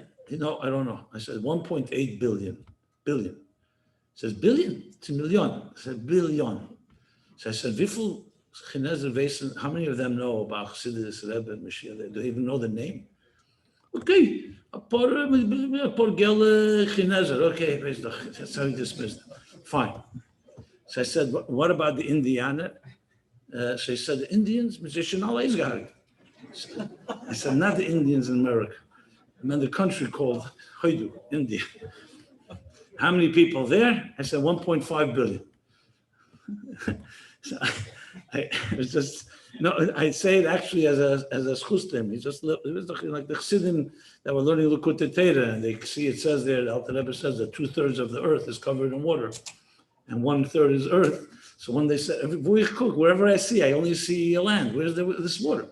So he says, the Alter Rebbe Zakta, you have to accept it, the Kabbalah sale, So I was taken by his, he sees the world through Kingston Avenue. So fine.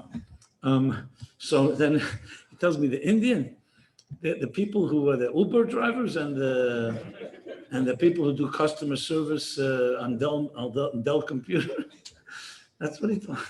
And that you can't understand what they're saying. So I said, okay, no, you basically took half the world and you just said, okay, fine, we're not dealing with that half. So let's deal with the other half. My point is, I mean, maybe something's wrong with me, but I'm not the negative guy. When I hear the Rebbe said, if I am in the Welt, the Welt is 8 billion people almost right now. Now, that doesn't mean you can reach every one of them, but we're thinking even in that direction. I know right away people say, okay, you think like that, but most of us, if we do our Veda, our Shlichus in our city, I'd be happy if I conquer my block, Okay, fine. But if you're going to say 2,000 was a Kent, and the Rebbe had big asagas, and we love to say by farbrengens that the Rebbe was in the Yuds, he was a father to son. The Chassidim were like Av and Ben. And the Chofs, the Rebbe became a Rav and a Mashpir and a Makabel, Rav and a Talmud. And the Lameds, he became a Melech and a Am. And the Mems, he became a Melech al Kol Elam, not just Melech Yisrael. I know this is common, this is what I grew up with. So then does it mean actual or what? So I would not want to be standing in front of the Rebbe. I would like to stand in front of him, but not with the responsibility of giving a duch. Because I feel personally myself that no, I know that how much more can be done. And I'm not ready to say we did everything. We didn't even do close to everything. And I'm not just talking about conquering Yetzer Hara and stuff like that. The goal is Pnimi. Obviously, we know work is needed there. But there, everybody lefierach. There's a lot of things that I look at Gimmel Tammuz. To me, I never ask the question why it happened because I never find an answer to that question. And frankly, even if you find an answer, is it going to help? So the question is really only one thing, as the Rebbe would always say. I saw in a letter to a Holocaust survivor, the Rebbe says, we Jews don't ask why, we ask, what are we going to do about it? It's a famous, I don't know if you've seen the letter, it's a 3-page English letter where a doctor is asking the Rebbe why would God do something like that? And the Rebbe says, we don't ask why, we ask, what are we going to do about it? Then at the end of the letter, the Rebbe writes, you may think I'm writing to you cerebrally, like a theoretic. I too am a Holocaust survivor. I lost my brother, my brother-in-law and sister-in-law, my grandmother, and other close relatives. The Rebbe writes at the end of the letter. If you want the letter, just send me an email. I have to send it to you. A signed letter, an English letter. It's not printed. It's a copy of the Rebbe's letter. So the Rebbe says that, and the Rebbe says the famous letter, the famous answer the Rebbe gave Chof Ches Sivan when they asked the Rebbe, someone wrote to the Rebbe, what's going to be? How could you not accept the Messias? What's going to be? So the Rebbe said, was it Zayin? I have bigger questions, I don't have answers. We have a great Rebbe, and he'll figure it out. So if the Rebbe could say it, I don't see why we can't say it. I for sure say that. the Rebbe probably did have more answers than we have. Because it's not Bechlal, the Rebbe never took the approach. Why? Besides the fact that you may never have an answer. You have an answer for the tzaras that he didn't go through. The Rebbe writes in the famous letter that since he's a child, and then he writes, they will come and will understand Eit Hashem can after be. I mean, the Rebbe is bothered by that, so we're bothered by that. So the only question we ask is, what are we going to do? I have no doubt, I listened many times to the last words of the Rebbe in the Maimon Basel Lagani Tov Yud Aleph. When the Rebbe cries at the end. I mean, you have to just listen to it. And you're right, I mean, this is my Hergish at least. I mean, it's not even a Hergish, I think it's the Teichen. When the Rebbe says, after everything we went through, yes, after das Echom, the Mrs. Sadikim, Godel Misrefes Beis Elokeinu, that whole piece. And you can see that Rebbe's like struggling and like, I'm saying my own Balbata Sha'esius, like the transition from all the questions he has and then finally saying, this is it. There's the Deir Hashvi, whether we like it or not. He says, Nish mitun ze b'chira, Nish mitun ze aveda, Nish mitun ze rotzen. This is it. We have to do what has to be done.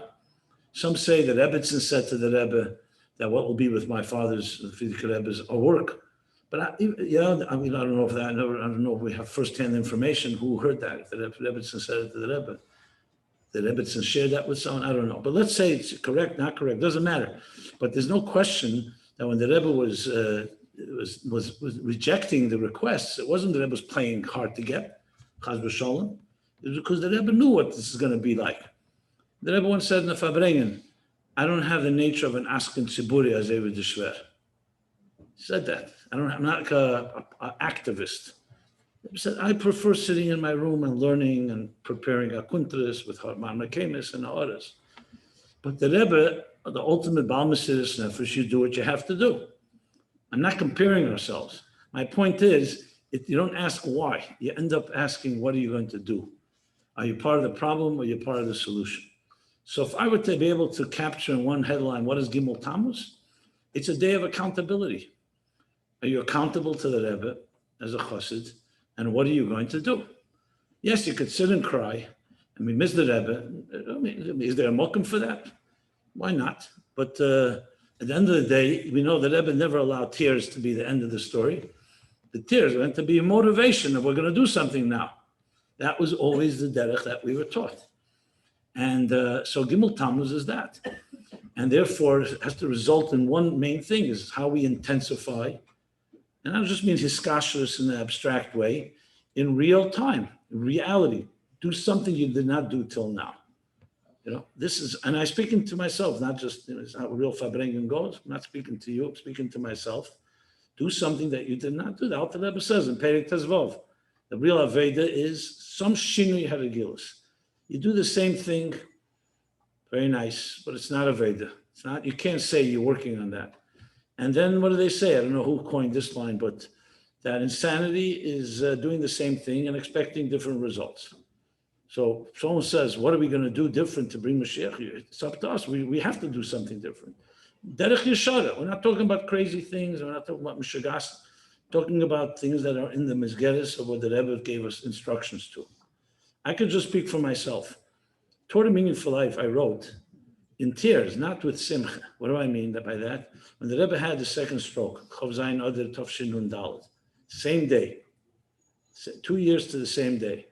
I remember vividly, I was shaken up by it.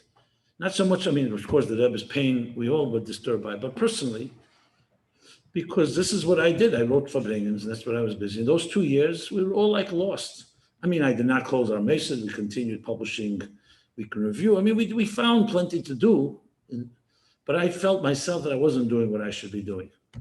And it was then when I made the achlot that Chof Zayin Adar, that I did procrastinate a few days, as Chimina Yisrael, and Yud Aleph Nissen, Tov Shin Nun Dalet. I sat and I locked myself up in my office. I took a little Olympus recorder, because one of the ways you get around writer's block is by just recording. You're just talking at the recorder. If you ever need to do this, try it out. Then give it to someone to transcribe. Then you look at it and you hate what you see, so you got to start editing it. That's how it works. Yeah, it's one of the tricks of how you do it. And that's what I did. Like 7 hours I sat, I just cracked away. I didn't really have a structure totally, but I spoke about the Rebbe's view on the environment, on health, on marriage, on education. Whatever I knew. I didn't do any research, everything that I had learned, and I got it on paper. It's a long story how that evolved, but this was just a few months before Gimmel Tammuz. Another crazy thing I did, if you can call it crazy, was I never did it before. I remember I went to a few vidim in Crown Heights, and I tried to raise like $35,000, and I did a full page ad for Yudalf Nissen in the New York Times. And I think we designed it with a big picture of the Rebbe, declaring Yudalf Nissen as a day of goodness and kindness, using the Rebbe's words to CNN. That today is a day we should all add goodness and kindness. We had a little box that actually said a call to all criminals. Everyone should take off this day, at least one day a year. So it got a lot of attention. We had an 800 number. I'm saying this for a reason. And I did this really out of like shtuz de kedusha, meaning you got to do something. I just felt I needed to do something I haven't done. A book, and I hadn't written a book, but I knew I could write. And I did it. Then I got it transcribed. Listen to what happens. Just a one person story. Okay, so now we're talking here, of Nissen, Nissen, Sivan Tammuz, Gimmel Tammuz. We all know those last months, what it was like, those that remember. So Gimmel Tammuz was Motzei Shabbos, Sunday. No, this year, not like this year. Oh, like this year, yeah. Motzei Shabbos Sunday, right? Yeah, I forgot it's Sunday now.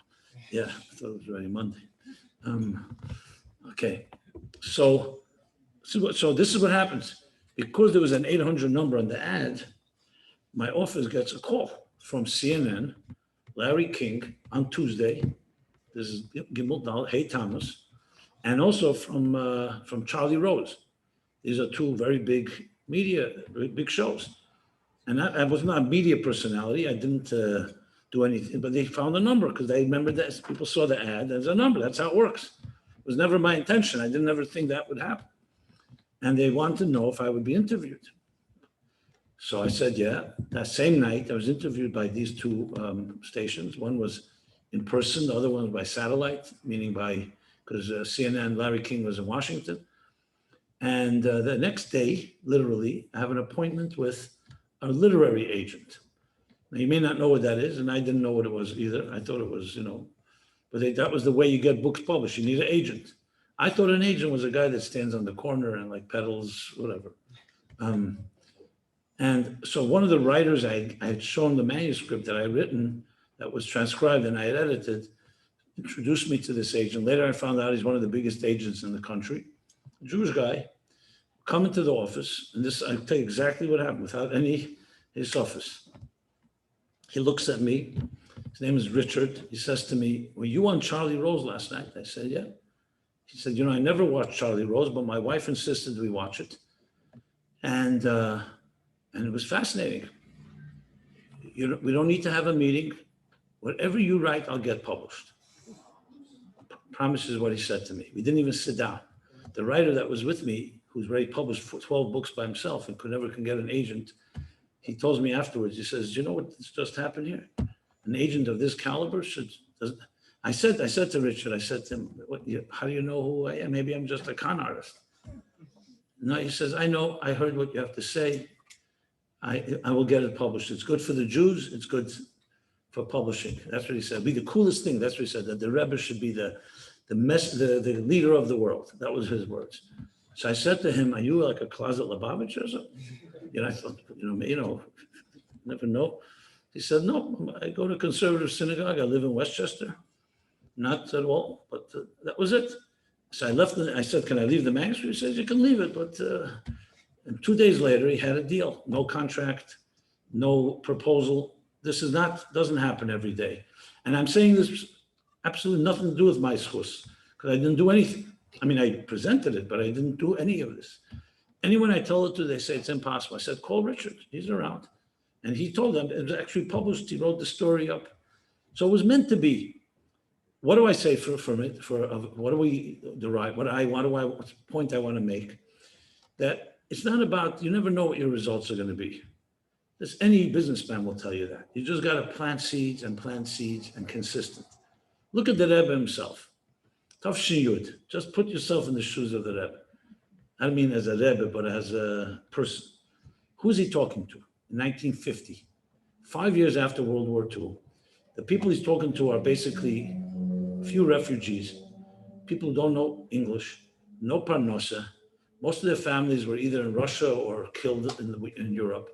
I mean, it was one of the worst times in Jewish history. And the Rebbe was laying out a plan. I never developed. How much human patience, I mean, talking on a human, in a Das Tachten level, how much patience do you need to keep hammering away and not giving up and knowing that it would take a few years till he would have his own generation and not Chassidim from the previous generation, as Chassidish as they were, would not get the Rebbe's vision. You know, he needed his children, so to speak. I mean, it's superhuman effort just to keep on. And who's he dealing with? People like ourselves, you know, and I mean, it makes you cry. The Rebbe, the hours. I mean, farbrengen and einknell, not einknacken, and again, and have to deal with the pettiness and the machlekes and the narishkeiten. But the Rebbe, you believe in a mission, and that's it. Forging ahead. This is one of the reasons I think the Rebbe did not want to focus on just complimenting people, because it wasn't about patting people on the back and getting together once a year and saying we're great. But it was pushing it forward, not allowing the biggest clip of our time, which is Evdim be'eretz asher, apathy, adishut, gleichgültigkeit, indifference to settle in. That's the clip of our time, no question. And the Rebbe had to fight that clip in every possible way. I mean, Agav, I think that Yashlema may be one of the reasons the Rebbe, with everyone pushing the Rebbe, his mother and others, to go on vacation, dacha.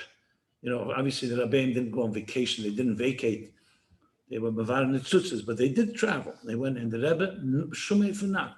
When the Rebbe Tzachana told the Rebbe, should go once. He says, I go zwei Malachedish afterfeld, he said. You know, he go 2 months, twice a month. He goes, what the feld is, you know, the feld is? No, not a bungalow colony. It means the oil. It's also a feld, there's grass. There's a lot of grass, you know. So, and the Dafnach Eson, the Rebbe said, for the few hours that he lost when he drove up to camp. You know, so what the Rebbe didn't know, that there's the concept of, not that he needs to relax. You know, the concept that Rebbeim went, they traveled. I feel one of the reasons is because the clip of our time is vacation, is luxury, and is prosperity. And, you know, there's always tomorrow. We got a lot of time on our hands. And the Rebbe went to war. That was his Muhammad. I saw a Yechidus recently from Chof Ches Sivan. The Rebbe writes that the Eden sein durch alle Nisyenis, alle Goliaths. Jews went through all the different challenges. Goliath, Anias, poverty, Yisurim. And then he also says, Znus, he says, when Itzter is the Gresta Golis, or the Letzter Golis, he says, now the challenge is, the Eberster says, Freiheit. Ich will geben Freiheit. I'll give you freedom. That's the Yechidus. But it continues. So the Rebbe continues and says, so Mashiach is not going to come from Morocco and Russia, because there's enough typos. Is going to come from America or Australia, because there's Freiheit. It's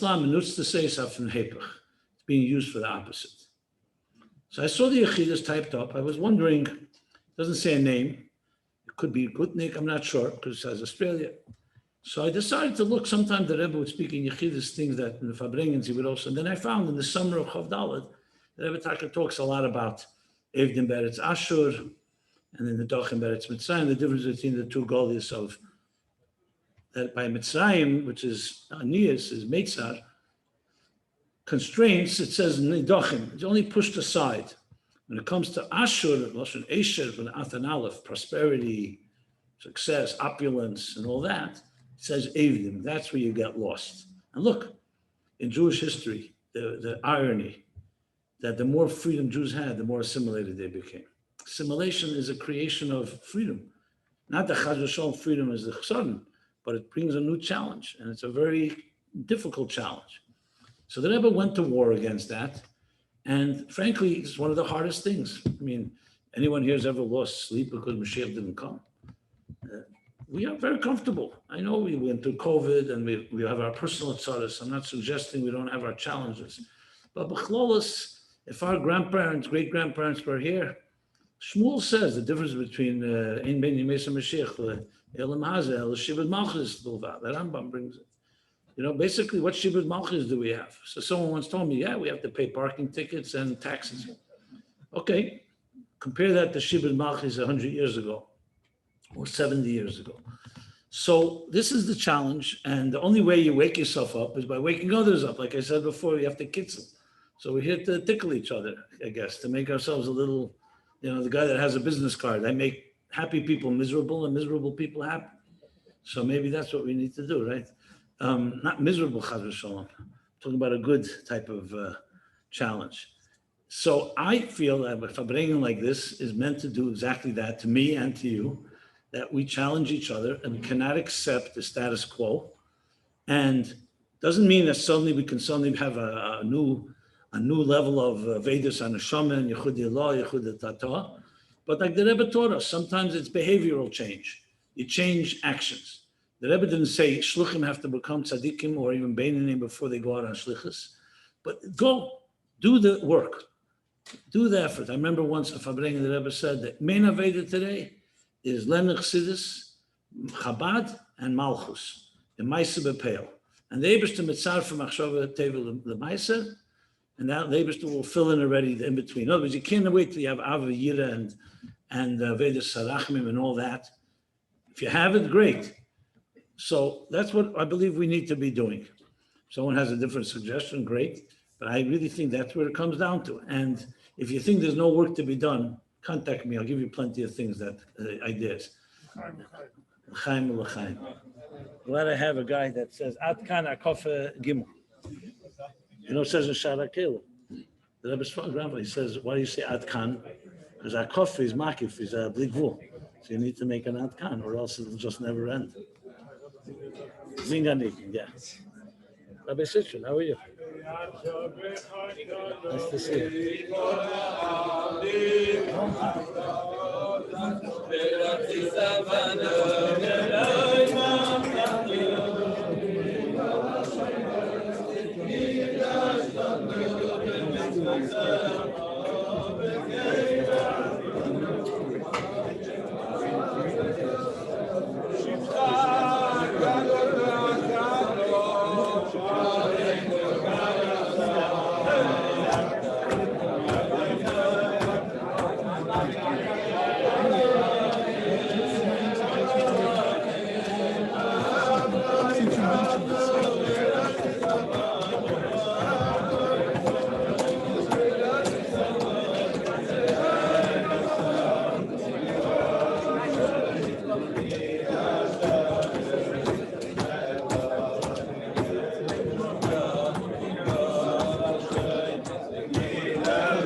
Huh?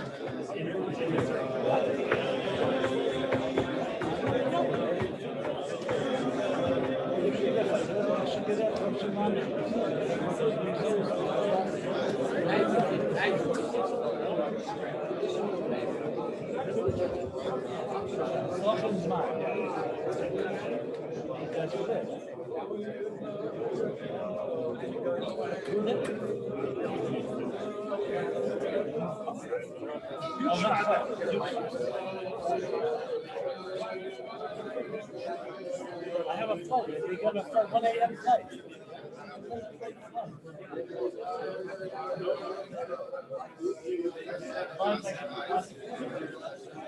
Arrives like 9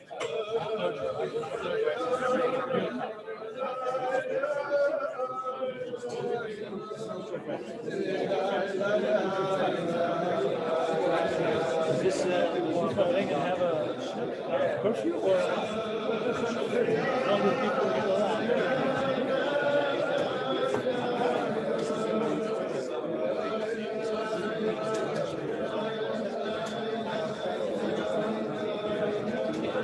Takis, how you doing?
Simon, before everyone runs away, they think you're finished.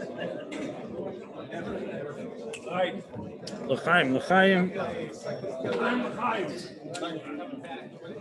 Lady made sure that we we have a flight at 1 a.m. that he can farbrengen here till, I don't know. 10 to 1.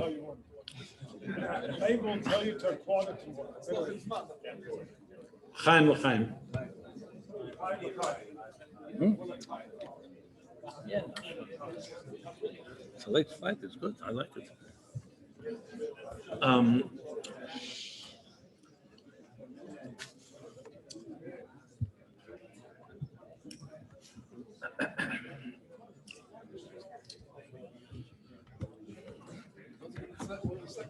So,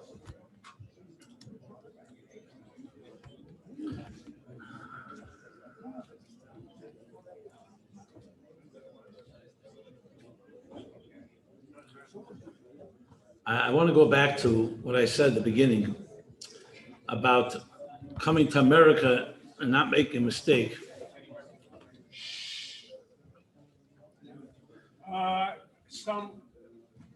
Please.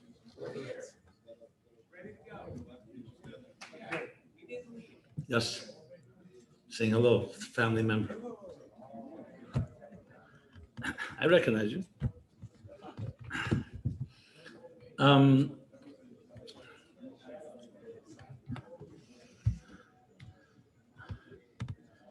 it was mentioned before, 30 years ago was the 50th anniversary of Chof Ches Sivan. The Rebbe came to America. I just reminded myself, because I see Rabbi Folgeman here. So regards from your father. Not that I was in Gan Eden recently, but he was one of the people I went to interviewed, because when we were preparing the kavitz, when the Rebbe, the 50th anniversary, we were preparing the kavitz. I had suggested to the Rebbe that maybe for the 50th anniversary of the Rebbe arriving to America to publish a kavitz Chof Ches Sivan, which would include some of the history, and the sichas and the maimorim that the Rebbe said in association with that day. In general, by the way, the Chof Ches Sivan as a holiday was not really known till mid-80s. No one really knew when the Rebbe came to America. Or maybe they knew, but it wasn't really clear. So it's one of the... So the Rebbe wrote back to me that, I think it may have come out in one of the videos, that I should consult with Tzach and Aguch, and there should be B'Aslach V'Shotev Mitzlachas, and we should do it. B'Aslach Shebihe B'Aslach Rabara. And so we prepared this kavitz, and a lot of work went into it because I was trying to recreate the events when the Rebbe arrived. We knew there was a big farbrengen of 6 hours on Beis Tammuz, Tafshin Aleph, a few days after the Rebbe arrived. So I went and interviewed the people that were still here. One of them was Herschel Folgeman from Worcester. He was younger. He told me, you go to Herschel Schusterman, Yozeda, because he was from the Tmimim Shuvim.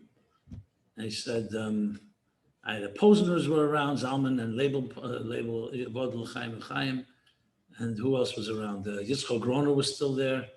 Mayor Greenberg.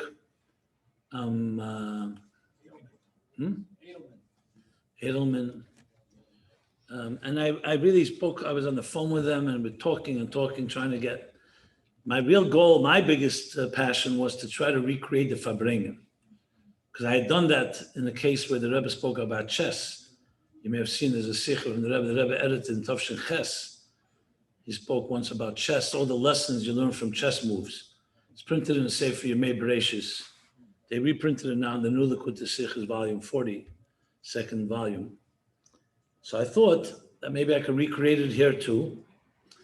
And Rabbi Folgeman shared with me that the Rebbe spoke about, he asked the Bochum who learns Likutei, he hears the American boys and all Likutei Diburim well. So he heard them on it. But it was really, I'd be able to piece together maybe 3/4 of a page. So I asked all the people that were there, that were around, I said, do you mind if I write in your name to the Rebbe, that maybe the Rebbe can be mezakos with what he has spoken at that farbrengen? And I didn't want to have the chutzpah to ask myself, so I wanted to put it on their head, let them get a chelik if anyone's, I didn't mean quite like that. And they said, fine, no problem. But then I found an interesting thing that happened. Beryl Baumgarten, Oliver Shalom, a shliach in Argentina, would send postcards of what was going on in Beis Chayenu in 770 during those the 40s, in the shins, to Herschel Schusterman, who was already in Chicago. I'm not sure what year he went, 1944, 45? Daled? Yeah. So he would send postcards. So I called him. I said, I called Rabbi Schusterman. I said, where are the postcards? He said, it's interesting you ask. In Tafshin Chai, 1958, he gets a call from Rabbi Chadakov. Rabbi Chadakov says to him, I hear you have postcards of the things that were going on in Lubavitch. The Rebbe wants to see them. Amanas lahachzer. So he wants to see them and he'll return them. He says in 1958, we didn't have copy machines hanging around. You just copy them. So he didn't really want to send them. So he tells Rabbi Chadakov, you should tell the Rebbe that in these postcards, there's also a lot of material that Chassidim write to Chassidim that, the language that maybe the Rebbe shouldn't see. It's the blunt language. basically Hasidic expletives. Let's put it that way. Expletives, yeah. So the Rebbe responded, he'll skip those lines. So you can't win. And the postcards ended up by the Rebbe. And he says, I never got them back. So I said, do you mind me writing that to the Rebbe? Was a taina, but write to the Rebbe that maybe now, the Shchus Harab in 50 years from Chof Ches Sivan, it would be a good opportunity. Maybe we can get the postcards and publish them, or whatever's Roy Litfus, whatever's worthy of publishing. So he said, sure, you could write the story and the Mnas Lahaza and everything. So I did. I wrote it all to the Rebbe. The Rebbe read through it because you could see he edited certain things. And then I wrote at the end that as much as, because Rabbi Schusterman told me that it was very complex, and he did not understand what the Rebbe spoke. He spoke al pi pshat, remez, drush, sod, abot srichim lehedus. And he didn't. I said, no, you remember anything? One word. He said it was so long and complex, and the Rebbe tied it all together. He didn't remember. Now everyone said if he didn't remember, forget about it. They for sure not going to remember. I remember the Rebbe was not the Rebbe then, so I guess there wasn't that additional effort to chazer it. Al Kaponim, I wrote to the Rebbe all this, and I wrote that maybe, and I asked Mechila, I said, I'm asking Mechila if this is crossing a line, but maybe l'teil sarabim chamishim shana l'chrivusa de milsa, whatever. The Rebbe would be mezakos to just write a few nekudas, and we'll work it out. We'll flesh it out. And the Rebbe wrote Ein Hazman Grom Klal, and that was that. But at least he answered. So Ein Hazman Grom Klal. So we ended up not being able to recreate it, and that's how it was published. Now, later when the Rishimas came out, there's a Rishima from Tovshin Beis, I think, that explains about Srichim Lehedus Pshat Remez Drusot. So though it doesn't say it, it's very likely. I'm sure there's overlap, and maybe that exactly is the Rishim. I actually wrote to the Rishim, maybe there's a Rishim of it, because I knew the Rishim. Regarding the postcards, the Rebbe said to Rabbi Groner, they should look for it. So they looked in the Rebbe's room, it wasn't there. In the library, it wasn't there. But recently it was found, and they published some stuff from there. I don't know if it's postcards or notes, I'm not sure, but they did find something. Maybe they found in the Rebbe's house, not positive. So just sharing some interesting stuff from then. Now what happens is, Chof Ches Sivan 30 years ago, the Rebbe goes to the oil. Now we already had the Kavos. The Rebbe wrote, interestingly, the date for the Kavos. The Rebbe wrote Erev Chof Ches Sivan, which you don't write Erev unless it's a significant day. But the Rebbe wrote Erev Chof Ches Sivan, so that was interesting. The Rebbe goes to the oil. I get a call from Rabbi Groner. He says, is the Kavos went to print? Yeah. When will it be ready? Tonight. He said, how many are you printing? I said, whatever, 1,000, 1,500, 2,000. He says, what will it take to print 10,000 copies? So I right away, I knew that it's not for sale. No one's buying, And so I asked him, I didn't say right away. I said to him, I'll call. I immediately called the people involved with Bookmark Press in New Jersey. Gary, what does it take? So, once it's on the printer, it's not difficult to print more. It takes a little time, but it's not like a whole new. And he said, we need for tonight. So I said, if I may ask why? He says, whatever. But later he told me that the Rebbe was planning to give it out, which of course changed the whole equation. Such a simcha, remember? And they rushed it, and it arrived that evening. The Rebbe came back from the oil. They daven mincha. Then the gabbai gets up because they wanted the Rebbe to go back to his room to eat something. He spoke. And then they wanted the Rebbe did not eat anything because he went to the oil. And right away was mincha. So the gabbai announced, nachar kleiner hefsek, and the nachar the Rebbe tzirikum, and the Rebbe, the Rebbe went over to the mic and said, "Instead of a hefsek, we machen a hemshech." Instead of a break, we bring a hemshech. And the Rebbe started another sicha. All this was edited by the Rebbe, and later. And then the booklets, the kavtzim came, and in each one was $1, and it went out, and that was that. And it was a big thing, a big schus, because he gave out basically, it's his day. It's not Tes Oder, it's Chof Ches Sivan. And that was, what should I say? I mean, I'm just giving you a little account. As far as lessons go, actually, I think one of your, who wrote to me? Someone asked me, they found in your father's archives a kavitz with a cover note from me. I sent it to him for his help. Someone asked me just last week. So they asked me if the Rebbe gave it. I think I just sent it to him because as a courtesy, So look, why would the Rebbe make this into a holiday? Because the fact is, Chof Ches Sivan is not just, okay, besides the fact that the Rebbe's Hatzalah of the Rebbe is a holiday for all of us, a Yom Tov, but there's also the lesson. And this is what I want to say about going back to America's Mishmachim Kintos. One of the things I was always amazed by was that when the Frierdiker Rebbe arrived, Tes Oder Sheni, middle of World War II. I mean, you know what was going on in Europe at the time. And there was a 12-day ordeal. Frierdiker Rebbe was in a wheelchair. We have videos today. Frierdiker Rebbe was not physically well at all.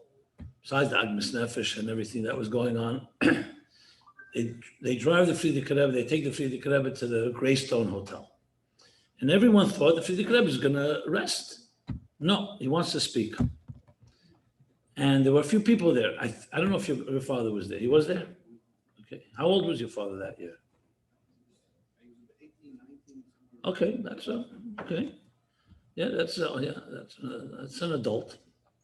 It's already after drinking age. Yeah. Good. So I remember I asked him, so the Frierdiker Rebbe is sitting in his chair and speaking. And essentially the gist of it was, and it's printed, I didn't want to come to this country. I would never leave my brothers and sisters in the other side of the ocean. The Eibishter Megifit. God brought me here. And the reason he brought me here was not to save myself, but to bring Yiddishkeit here. That America is not going to be different. America is nicht anders. We're going to build Torah, just like in the old home, Torah and Haveda and Chasodim. And there was saying Kinder, mit tzitzis, the whole thing that this country is going to become a Mokum Torah. And the way he spoke, I heard this from, I asked anyone that was around that time, I asked them, can you just describe the scene? And they all described, they were speaking with this confident, loud voice, and adamant, like he was speaking to millions of people. There was not maybe 20, 30 people in the room. And it was like surprising to them how the Frierdiker Rebbe was so, some of them, the first time they met the Frierdiker Rebbe then. Okay, then the Frierdiker Rebbe finishes, goes to his room, and some of the Chassidim want to speak to him. Askonim. This we know from the diary of the Frierdiker Rebbe. And listen to this. They come in, the Frierdiker Rebbe says, this is my best yedidim, my friends, my supporters. And they say to me that we heard what the Rebbe said. And because of our great love and kavod of the Rebbe, and the kavod of his holy father, kavod of your grandfather, they went through all the Rabbeim. We want to tell the Rebbe that we want to make sure the Rebbe doesn't feel disappointed. Because what the Rebbe said is just not possible. I don't remember the exact words, that's the Teichen. Frierdiker Rebbe concludes in this entry in his diary. I remember exactly what the Teichen is. Kan sich vorstellen, the Tränen was gegossen von meinen Augen, the erste Nacht auf einem Amerikaner Boden. You can imagine the tears that dripped from my eyes the first night on American soil. But obviously, the Frierdiker Rebbe did not listen to them, thank God. And just like the Rebbe didn't listen to his advisors and consultants. And And here's a man, and I say it, maybe grow the language a little, but the Rebbe sitting in a wheelchair, who has suffered tremendous yisurim, was not physically well, was broken so many ways because the Jews were going through what they're going through in Russia, of course Europe, and Stotz Chavek, and just absolutely will not behave in any way weak, or resigned, or just let's just lick our wounds and be minimalistic. No, I never developed. I mean, thank God for such a Rebbe.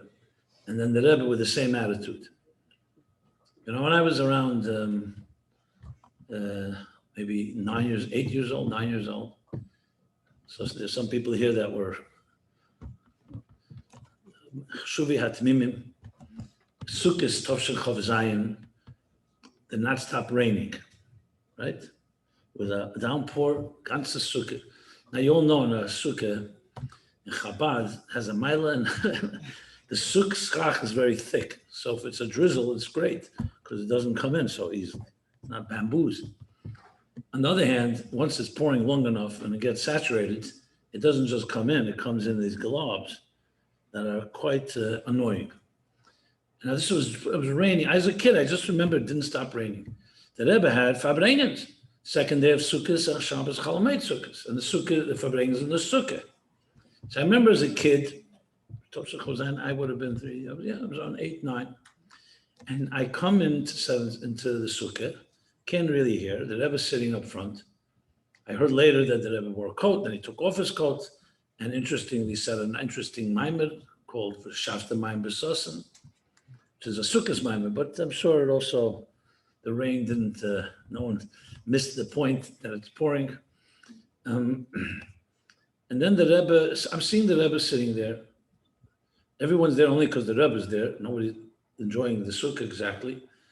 And I don't know if a childish mind like mine, just an impressionable mind, just left me the reshim, like on one hand, what is, America, there's a thing called a rain date.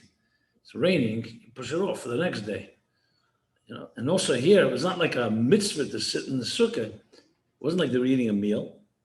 And the Rebbe could have farbrengen inside, and they wouldn't say l'chaim, because in Chabad you don't even drink water outside the Sukkah. No, but the Rebbe, this is his minig. He sits in a Sukkah, doesn't make a difference, he's oblivious. It left such an impact on me that years later, when I started giving a class, till this day, I still give classes that I started 40 years ago, Chof Ches Sivan. And it was always a reason not to give you, you're under the weather, you're over the weather, there's a blizzard, New York, it's hot, you don't have a location, there's all kinds of excuses. And I just remember that the Rebbe do something forever. I remember when I was a teenager, it came back to me because my parents had rented a place in Rockaway on the ocean, in the Atlantic Ocean. So, you're a 17-year-old, you're ruminating about all the philosophies, whether you can ever reach infinity or you can't, these type of things. Yeah, it's a long time ago. Most of us don't think about it anymore. The infinite and the finite. So I'm going out on the beach, middle of the night, it's like 12 o'clock, there's nobody there. And I remember the waters, and I was learning some of then about as I say, Kedesh Yitzchok talks about Sefer HaKedah, the two ways you learn about Gadlus HaBeira. One is Leiush Besu, the consistency of nature, and the other is the Shiddudat, and miracles that suspend nature. So I'm standing there and I see the waves. And, in my own little mind, I was thinking, maybe I'll wait around. Maybe the waves are going to go to sleep at some point, Remember, I'm a shtickle poet too, so it's a little fantasy here. So I'm waiting. No, the waves are not going to sleep. And mamish waited until the morning. Not so much. I was so taken that there are things in this world that just are unceasing. And mamish, to me, I saw the Rebbe like a certain personification, relentless pursuit, and nothing stops, unstoppable. Mamish like the waves. Nothing, everything in this world stops. People go to sleep. I remember, even sadly, then after the Rebbetzins, the Stalkus, and the Rebbe then stayed in 770. After the first year, we moved to the house. And the Rebbe stayed in 770. So you could see the Rebbe's hours in a way, because the lights would go off and on. And I sometimes would walk home 4 a.m. and the lights were on. I said to myself, most people, for a person to be in this room for the last 50 years, no, of course the Rebbe went on, but no, there was really no other world that he had. And the lights are on, and just not have any outer stimulation, everything from within, is just hard to fathom. I sometimes last year a journalist asked me about Gimmel Tammuz, like, what would you say about the Rebbe? I don't know, this thought came to me. I said, here's a man that you tell me any time in the last 50 years, any time of the day, and I could tell you exactly where he was. Anyone can tell you. So he said, okay, tell me, 1963, we took out a calendar, Tuesday afternoon, 4 p.m. I said, the Rebbe just finished davening Mincha. He went back to his room. I don't know what he did in the room, but the guy was so taken. He says, what are you talking about? I mean, most people don't even know where they were last week, and let alone they don't even want to know where they were last week. And so, you start thinking about this type of, I mean, not that it was shaykhted, but as an example. So I say this on a personal note, so I think about it after Gimmel Tammuz. So you don't see these waves and you don't see that relentless, but I'll never forget it. It's changed my life. And I'm sure anyone here who's seen the Rebbe and just even experienced it a bit, it would be for me personally, and this is completely on a very das tachten level, it would be a disgrace and I mean, it's still literally like a betrayal even. If a person like myself or any one of us was sat by the Rebbe and saw this and saw that commitment and saw that drive and never ceasing, and that we would in any way weaken our efforts because things are not exactly the way we like it to be, or because of Gimmel Tammuz, it just, to me, it's not possible to do that simply of loyalty type of thing. And I feel like if we don't do it, who you would expect is going to do it? Who's going to fight like that for the Rebbe's Inyanim if it's not going to be us? And this is really what drives me. And I would like to believe that it drives us all. I think this is what a farbrengen Gimmel Tammuz is meant to do. We are here right now. Chof Ches Sivan, Yud Shvat. The Rebbe spoke very strong words about Mazari b'chaim, Afu b'chaim. And he said 16 years ago, Shver, the Frierdiker Rebbe, he controlled where he wants to be and how he wants to do things. But now Zari b'chaim controls it. Zari controls it. So if Zari live up to what the Rebbe wants, then he's b'chaim. And Rahman al-Islam, if not, we control whether he's alive or not. It's a pretty heavy words. So that's the story. And I don't even know if you can really mince words. This is really what it comes down to. Now, again, I go with Shmuel Munkes' words, Rebbe, he's a Rebbe. If someone has svekas and that, then it needs a different type of farbrengen. And I deal with people that have big svekas about the Rebbe and about the whole everything. Okay, but everyone's entitled to ask questions, so then you need a farbrengen about that. I'm not going there right now because you can't cover all the bases here. I'm going with the approach that we do have something inside of us that we think this is it. The Rebbe is the real thing, and the Chassidus is the real thing. And the Rebbe came not by himself; he's coming from generations, and we're talking about daily datas. Just brings to mind. I don't know if I've shared it really, but I was a bocher. I was a little older than I was. In 770, he's a very excellent bach. He had Yera Yera and Yodin. He was a Dayan and he was a Chassidus. I mean, he was a Mitzuyan in so many ways. And he told me he went to Yechidus and he wanted to go to college. And he was a guy that was not going to have fun because he had nothing to do with his life. He was just an academic type. And he wanted to be get more shleimus in knowledge. He thought it would help him no matter what he ends up doing. Anyway, he went to Yechidus, and he says that he wrote to the Rebbe, and he wrote to the Rebbe, he really wants to hear the Rebbe's, not broche, eitzah, on this matter. Now, he knew the Rebbe's approach, and he knew the Rebbe could just yell at him and tell him that it's not your place, but the Rebbe, interestingly, took a very different approach. And the Rebbe said to him, when you go to college, at some point, when you start thinking of a career, you appoint like a supervisor. What do they call him? A counselor. Someone who helps you, advisor, who helps you determine what to major in and what to take, what not to take. He says one of the things they help you do is determine what the marketplace is like. In other words, if, for example, there's a glut of accountants, and there's very few doctors, you need a doctor. If there's a lot of lawyers, and very few other profession, you need that. So the Rebbe said to him, the reason you were educated here in Timchet Mimim, and the Rebbe was speaking Yiddish to him, but I'm just translating, was to be a neshama doctor, a refer neshamas, foshes. And how many are there in the world like that? So there are millions of accountants and lawyers and doctors, and no one takes away with the value that they do. But how many are there already that are soul doctors? And so to take all the energy to go into you is because you can go to a city and change the whole city. All the doctors and lawyers and everything there, they need a person like you. That's what the Rebbe said. And then the Rebbe picked up his pencil and was very emotional. And he said, I'll say it in Yiddish, he said, Nicht of them, du sollst gehen, then in college, the Baal Shem Tov and the Magid, and the Alter Rebbe, and the Mittler Rebbe, and the Tzemach Tzedek, and the Rebbe Marash, the Rebbe Nishmas Eden, and the Schwer, and weiter, Ezigossen alles ihre Keches. That's what he said.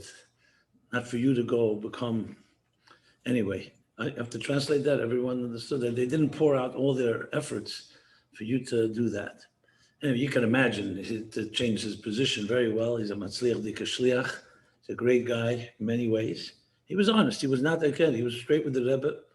And the Rebbe gave him a very interesting answer. You don't usually hear this. And I just thought it was, it's like an insight of how the Rebbe thinks about these things. And it's like, people think that the Rebbe is against Chochmah. I mean, Teire Chochmah was going Tamin, and the Chochmah, throughout the history, there were Jews who were doctors and lawyers, and the Rebbe encouraged people to finish college if they started. So it's not like he's against the knowledge. It's just when you have a choice, and you're living in a world where how many people already are capable of bringing neshama zachen, so every one of us is worth hundreds of thousands. That changes the whole big dynamic. So I say it in context of where we are now. If not us, who? We're the people that are sitting here, Gimmel Tammuz, trying to finish the job that was given to us. I don't know the things that are beyond Chis HaMesim and the building of Beis HaMikdash HaShlishi. We know is in the hands of others, not ours. But there's plenty that's in our hands.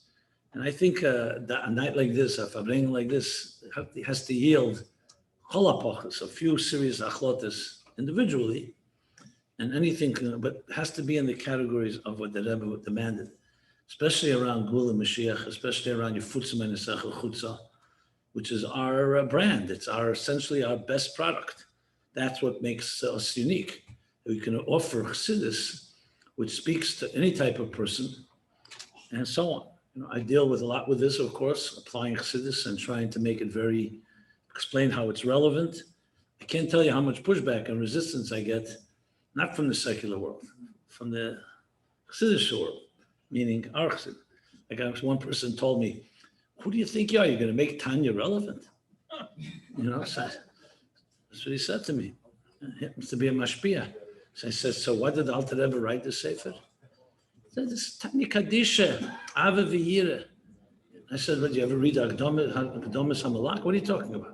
Korev Elecha Dover Made, this is whose words? And that the Yedei Makire Kamin, and that Ekut the Eitzes for Al Inyonim. So he's convinced that for what's left in Tanya, the Zache Chesa Avir, like Tanya Balpeh type of thing, which is fine. But so I said, you shouldn't be a mashpia. You don't believe in your own product. You should sell shoes. That's what you should do. You can sell something you don't even believe in. Now, I know where he's coming from because he learned it that way, as many of us did. So you want to know something? This is something that has to dramatically change. You and I, we have to be able to communicate in Poshet Asius to any person you meet, Jew or non-Jew, from not from, Chabad not, Avot Chassidus that's relevant to them.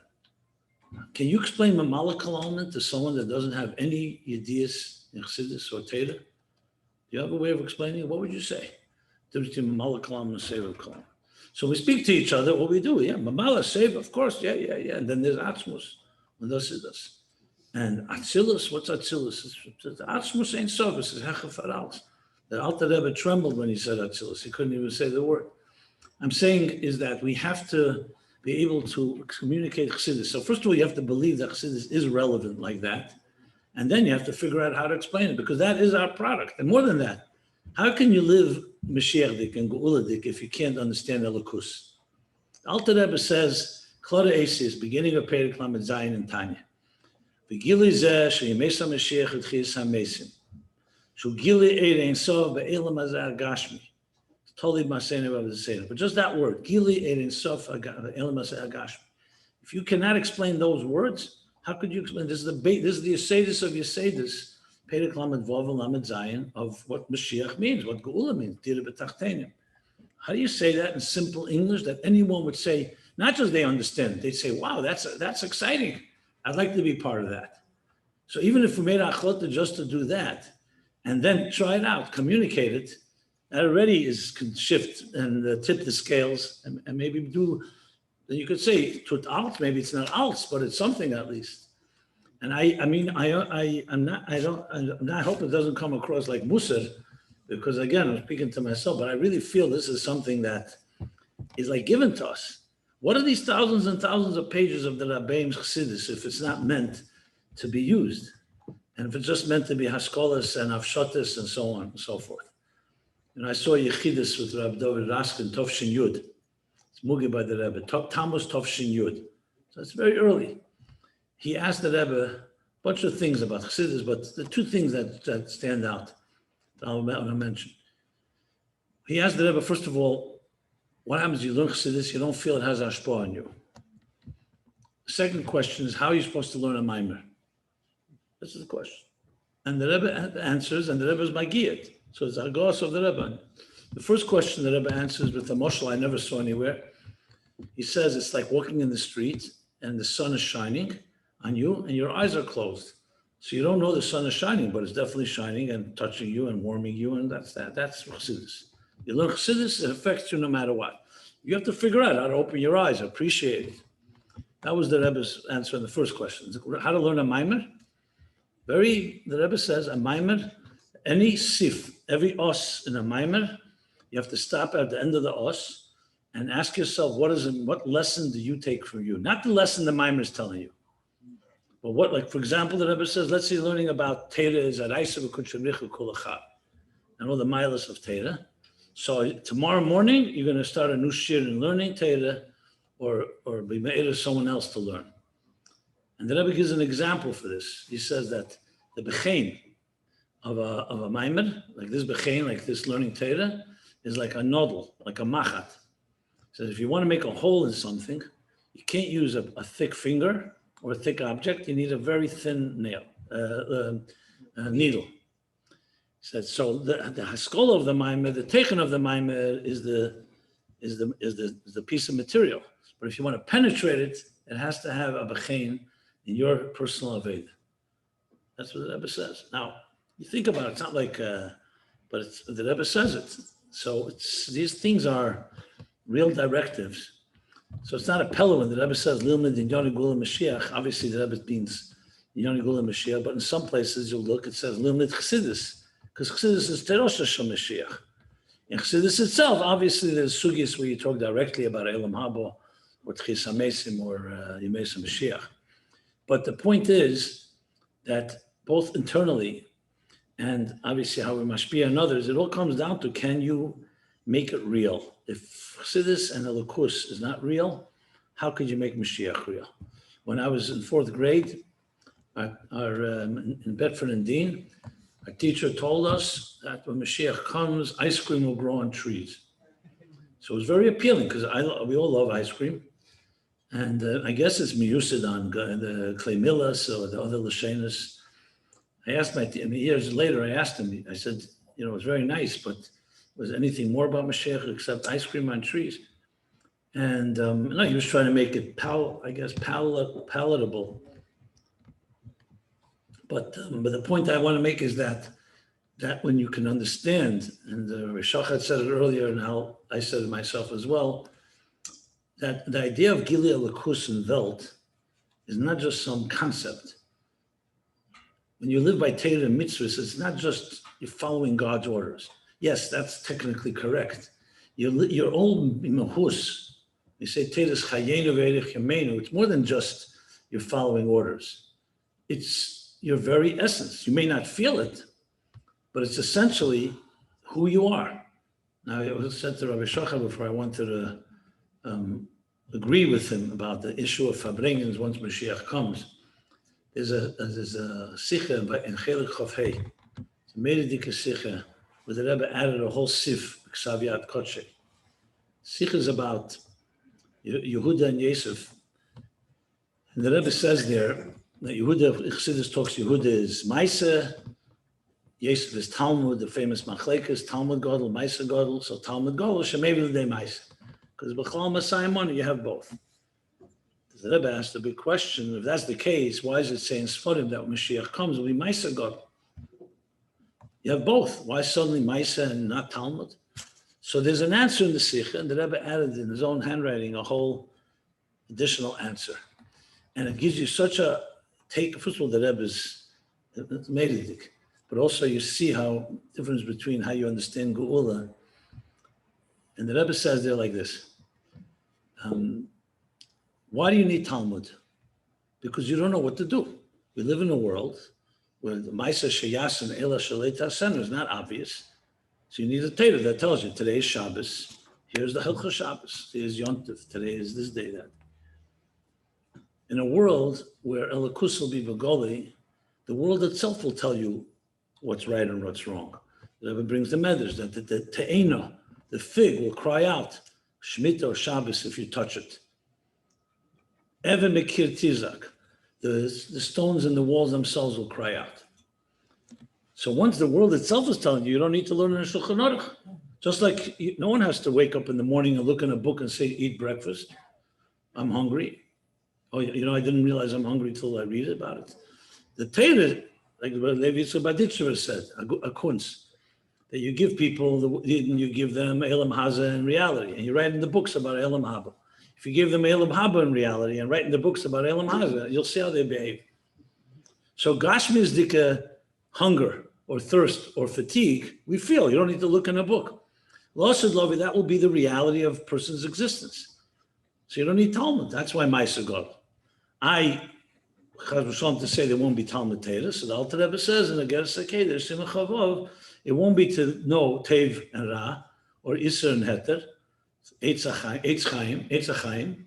It'll be to make the Yachid Yechudim Elyenim. In other words, Torah will help us connect to the Eibishter because Torah is Chachmosei Shal Kodesh Baruch. That's what the Rebbe says. He brings also the famous, what Moshe the Rebbe always brings from Halacha, that if you give a shemer to watch your ox, your behemoth, your sheir. And so if you take responsibility, you have to make sure that sheir is not going to be mazik. Can't trample someone else's property or break a keli or whatever. And also make sure that the animal doesn't get hurt. So here's the shaila, what happens if the animal jumps into fire? Is the shemer responsible? And the din is no. Never brings from the shach, he brings different makedas for it. Why? Because the shemer didn't know this is a crazy animal. No normal animal will jump in fire. An animal, yes, can trample on some things. You have to be careful. But the owner never told him it's a crazy animal that can jump in fire. So how would he know to watch out? So it's not his responsibility. So the Rebbe says that even an animal won't jump in fire. A human being, for sure, would never put their hand in fire. When a person does an aveda, it's like putting your hand in fire. The only reason you can do it is because because it's a moment of insanity, like an insane animal. But when Mashiach comes, that won't be there anymore because you'll naturally feel it. So you won't need a Talmud. Now think about this. Once you hear it, it's like a partial explanation. But would anyone come up with this unless someone who knows what means elokus b'pshitus? Because the Rebbe is talking from a it's not a theory thing. That if elokus means that living with elokus means you're the healthiest possible person, which means you're aligned with exactly what the Eibishter wants of you, then obviously it's not shaykh to do an aveda, not because it says in Shulchan Aruch or because you'll be punished. Just like a person would never stop breathing or not drink water or eat. I mean, again, we're talking about a normal person. So in that context, I just thought that's a medidika sicha in that sense where it also teaches us a very simple thing. If you cannot envision Geula in your life, like if I asked you, what will your house look like, or your street, or your workplace, or this room here, right here, when Mashiach comes, different than right now. If you can't answer that, tell me what that says. That you know that Mashiach is an abstract fantasy. Not that you don't believe in it, but it's not real, it's not tangible. So I want to just give one example for that, if I may. You want a niggin? Well, let me say the example in the. What? Really? How should? It's 11:20. Tell you you have 10 minutes. Okay, so let me just share two examples. And if I miss my flight for good reasons, because everybody feels we can bring in the gula, I'm willing to stay another day. But I'm betting. What should I say? It may not quite be that way. I blame it on you. The two examples I will give. There's a letter from the Rebbe Yud Aleph. Tes Zayin Sivan Tovshin Yud Aleph.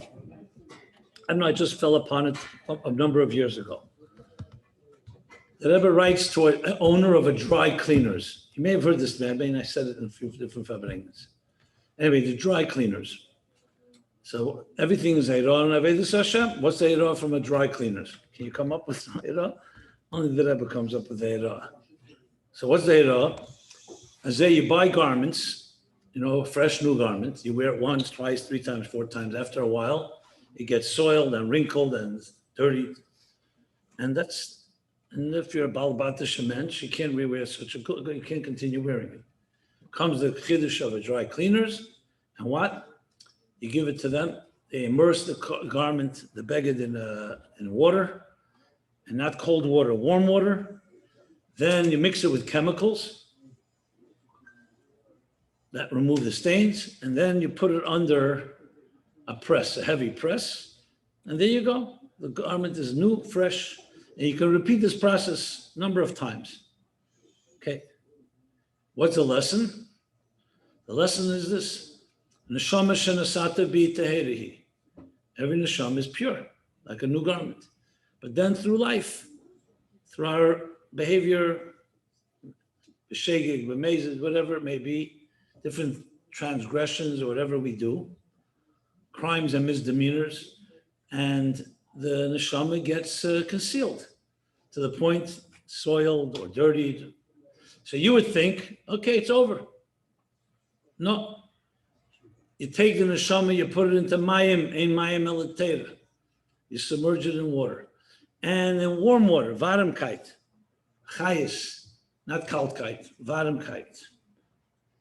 And chemicals, different mitzvahs, tefillin, tzitzis, kashas. Each mitzvah cleanses another stain or another knetch, wrinkle. And then you put it under the pressure, accountability of Kabbalah's El, Malchus Shamayim. So that takes the neshama and refreshes it like new. Okay, that's itself a beautiful lesson. I remember I had to go for some errand. I'm walking Kingston Avenue near Empire, and I had to walk up Kingston, and I never looked at the dry cleaners the same way again. I look at the dry. Usually, you think of dry cleaners. Okay, do I have to bring clothing? Not bring clothing, etc. I looked through the Rebbe's lens. Here's a store that's here to teach us a lesson about renewal, about there's always hope. Now, imagine applying that to the pizza shop and all the bakeries and grocery stores. This is putting the aleph of Aluf Shalem in Gela, and not in a way that's even crazy. You don't have to be, it's just you look at the world differently. What's real? Is it a cleaners as an end? We talk about it all the time. When it says, you think everyone's going to be a philosopher, a theologian? It means they'll see that materialism is not an end in itself. It's a means to discover God. Second story. I was invited to speak at a medical conference. And not because I'm a doctor and not the son of a doctor, as they say. Why? Because one of the doctors knew me and he thought it'd be interesting to give a spiritual take on healing. And the question was posed, the medicine of the future according to Judaism. Okay, so I gave a whole talk on this. And basically the elimination of illness, but not just a miracle. Where does death come from? Separation of body and soul. But a soul doesn't run out of energy. It's not like your car runs out of gas. The soul has infinite energy, connected to God. So why should there be death? And Taka the Torah says, we're not for chet etzadas. It would live forever and makes sense. You put water in a cup and don't take into account evaporation. Why would the water ever run out of the cup? Why would a neshama ever run out of a body? The answer is because it's like puncturing the cup. When you do a chet, the keli is not aligned with the oir, the language of Chassidus. It's a pagam in the keli. So it creates that the oil can't stay there forever. No different than an appliance that wears down and the electricity doesn't die. Electricity can't stay there. So once a body is subject to that type of aging and therefore disease and illness and so on, so it ultimately will create illness and ultimately death at some point. The Asad Love, when Sheikh comes, we will fix the punctures. That's what Aveda is, Tikkun HaPagamim, where we correct and fix the holes in the containers of this world, in our own guf, and Nefesh Habamis and Elam Hazeh, physical things. You realign it to godliness, so then it's a perfect keli, and the neshama can stay there for the rest forever. And therefore there won't be no illness and no death. That's a good of it. So I saw they were very taken by it. They never thought of it that way, because we consider illness and death as a reality.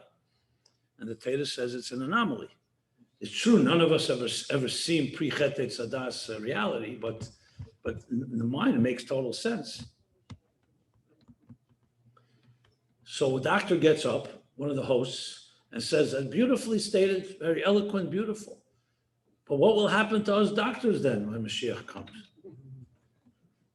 So after the prerequisite joke that's perhaps why you charge so much for a long retirement, I don't know, today with insurance, I don't know, I'm not sure how that works. I said the following, and this I took based on the dry cleaners, but also other letters from the Rebbe. I said, on the contrary, you'll do the most beautiful thing of all. Instead of dealing with the pain of illness and disease and death and all that comes with it, because you have intimate knowledge of human anatomy and chemistry and biology and neurology, etc., you'll teach us the secrets of God that are embedded in Mepsari Erzelaka, for my flesh shall behold God. Wouldn't that much more beautiful job? And astronomers will do that about the cosmos, about the stars in heaven and the planets and the celestial bodies. And physicists will do it about subatomic particles. And lawyers will teach it to us through the laws of the land, through the logic of law, or mathematicians through math. I don't know if I was going to say the end of it. They gave me a standing ovation after that. Okay. Now, these were secular doctors. They got it. They understood it. Now, of course, we still have to work on it, the hergish, and make it a reality. But if you think of this way, then it comes down to a simple thing. Look at the work you do, whatever it is you do, and find how that's a dugma for elikus, for godliness. Not that difficult if you apply yourself. Imagine if we taught our children this way, to think about things that way. They see something in nature. They see whatever, maybe. Even look at a piece of food. What's not a mushal? If dry cleaners can be an example for these type of heiche dargis, these levels, then why can't anything? Now, just the mere fact that we shift our thinking this way is already a major change, because this is talking, opening your eyes, seeing it through the lens of elikus. Now, you can't really do this without Chassidus. There's no way, because Chassidus teaches us how the whole world is a mashal for elikus, or in other words, Eser Kol Elam L'Dasas Hashem Bolvad. So, all that said, The Rebbe once said in the farbrengen, tell the Chochem wie ich kamei. Biziste, was ich gesagt, hab nicht verstehen weiter. I don't want to compare myself in any way. In other words, or the way some Chassidim would say, you know, it means at some point we all have to take what we hear, what we learn with farbrengen. I hope my words were Yiflu biyu ba'ashemim, as they say, the Rebbe Rashab said. We have a job to do. Of the billions of people on this planet, there aren't many that was zeichet to see the Rebbe, to hear the Rebbe, to appreciate Chassidus and the Rebbe. But it is a responsibility when you're exposed to that. You know, I always think about it all the time. I could have been born to a different family, different place. We were in the right place at the right time, and it's a gift. The only thing that's asked, we have to appreciate the gift. Don't take it for granted. And I think, you know, every inspiration dissipates. I think key is to do it together. Ishas echav yazeru. And it's synergy. Like it says in the Cholzu, when we make achlotas together, it's more likely you'll do it because then you're dependent on each other and everyone's accountable to each other. So you're not accountable to me, but if we choose to be accountable to each other, maybe we'll get more done than usual. So please see me as an ally. I just happen to be on the other side of this America. And like he said at the beginning of this farbrengen, from my end, that the ikr is when you come to America, you shouldn't make a mistake. And we should be zeichet tonight already to be reunited with the Rebbe, Mat Masor Tfachim, and march to the Gula Amitiv Vashlema.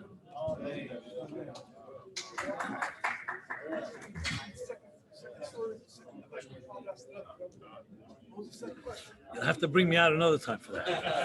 I can't give all my trade secrets. Huh? I can tell you this. The second one is about a yifin kaiva cave yarki enish. You heard that one never? Basically, my father asked the Rebbe why the Rebbe does things without consulting any other daily. So he said for the Pasha's space, it says, Moshe saw the Mitzri. Yes, he said, Vayifrim Keva Cave. So the Rebbe said, what's Vayifrim Keva Cave? He's afraid? Didn't help anyway. Doesn't matter himself. So he said, the Rebbe said, Shlok Ta'id. So you have to do what you have to do. Maybe there's something around it.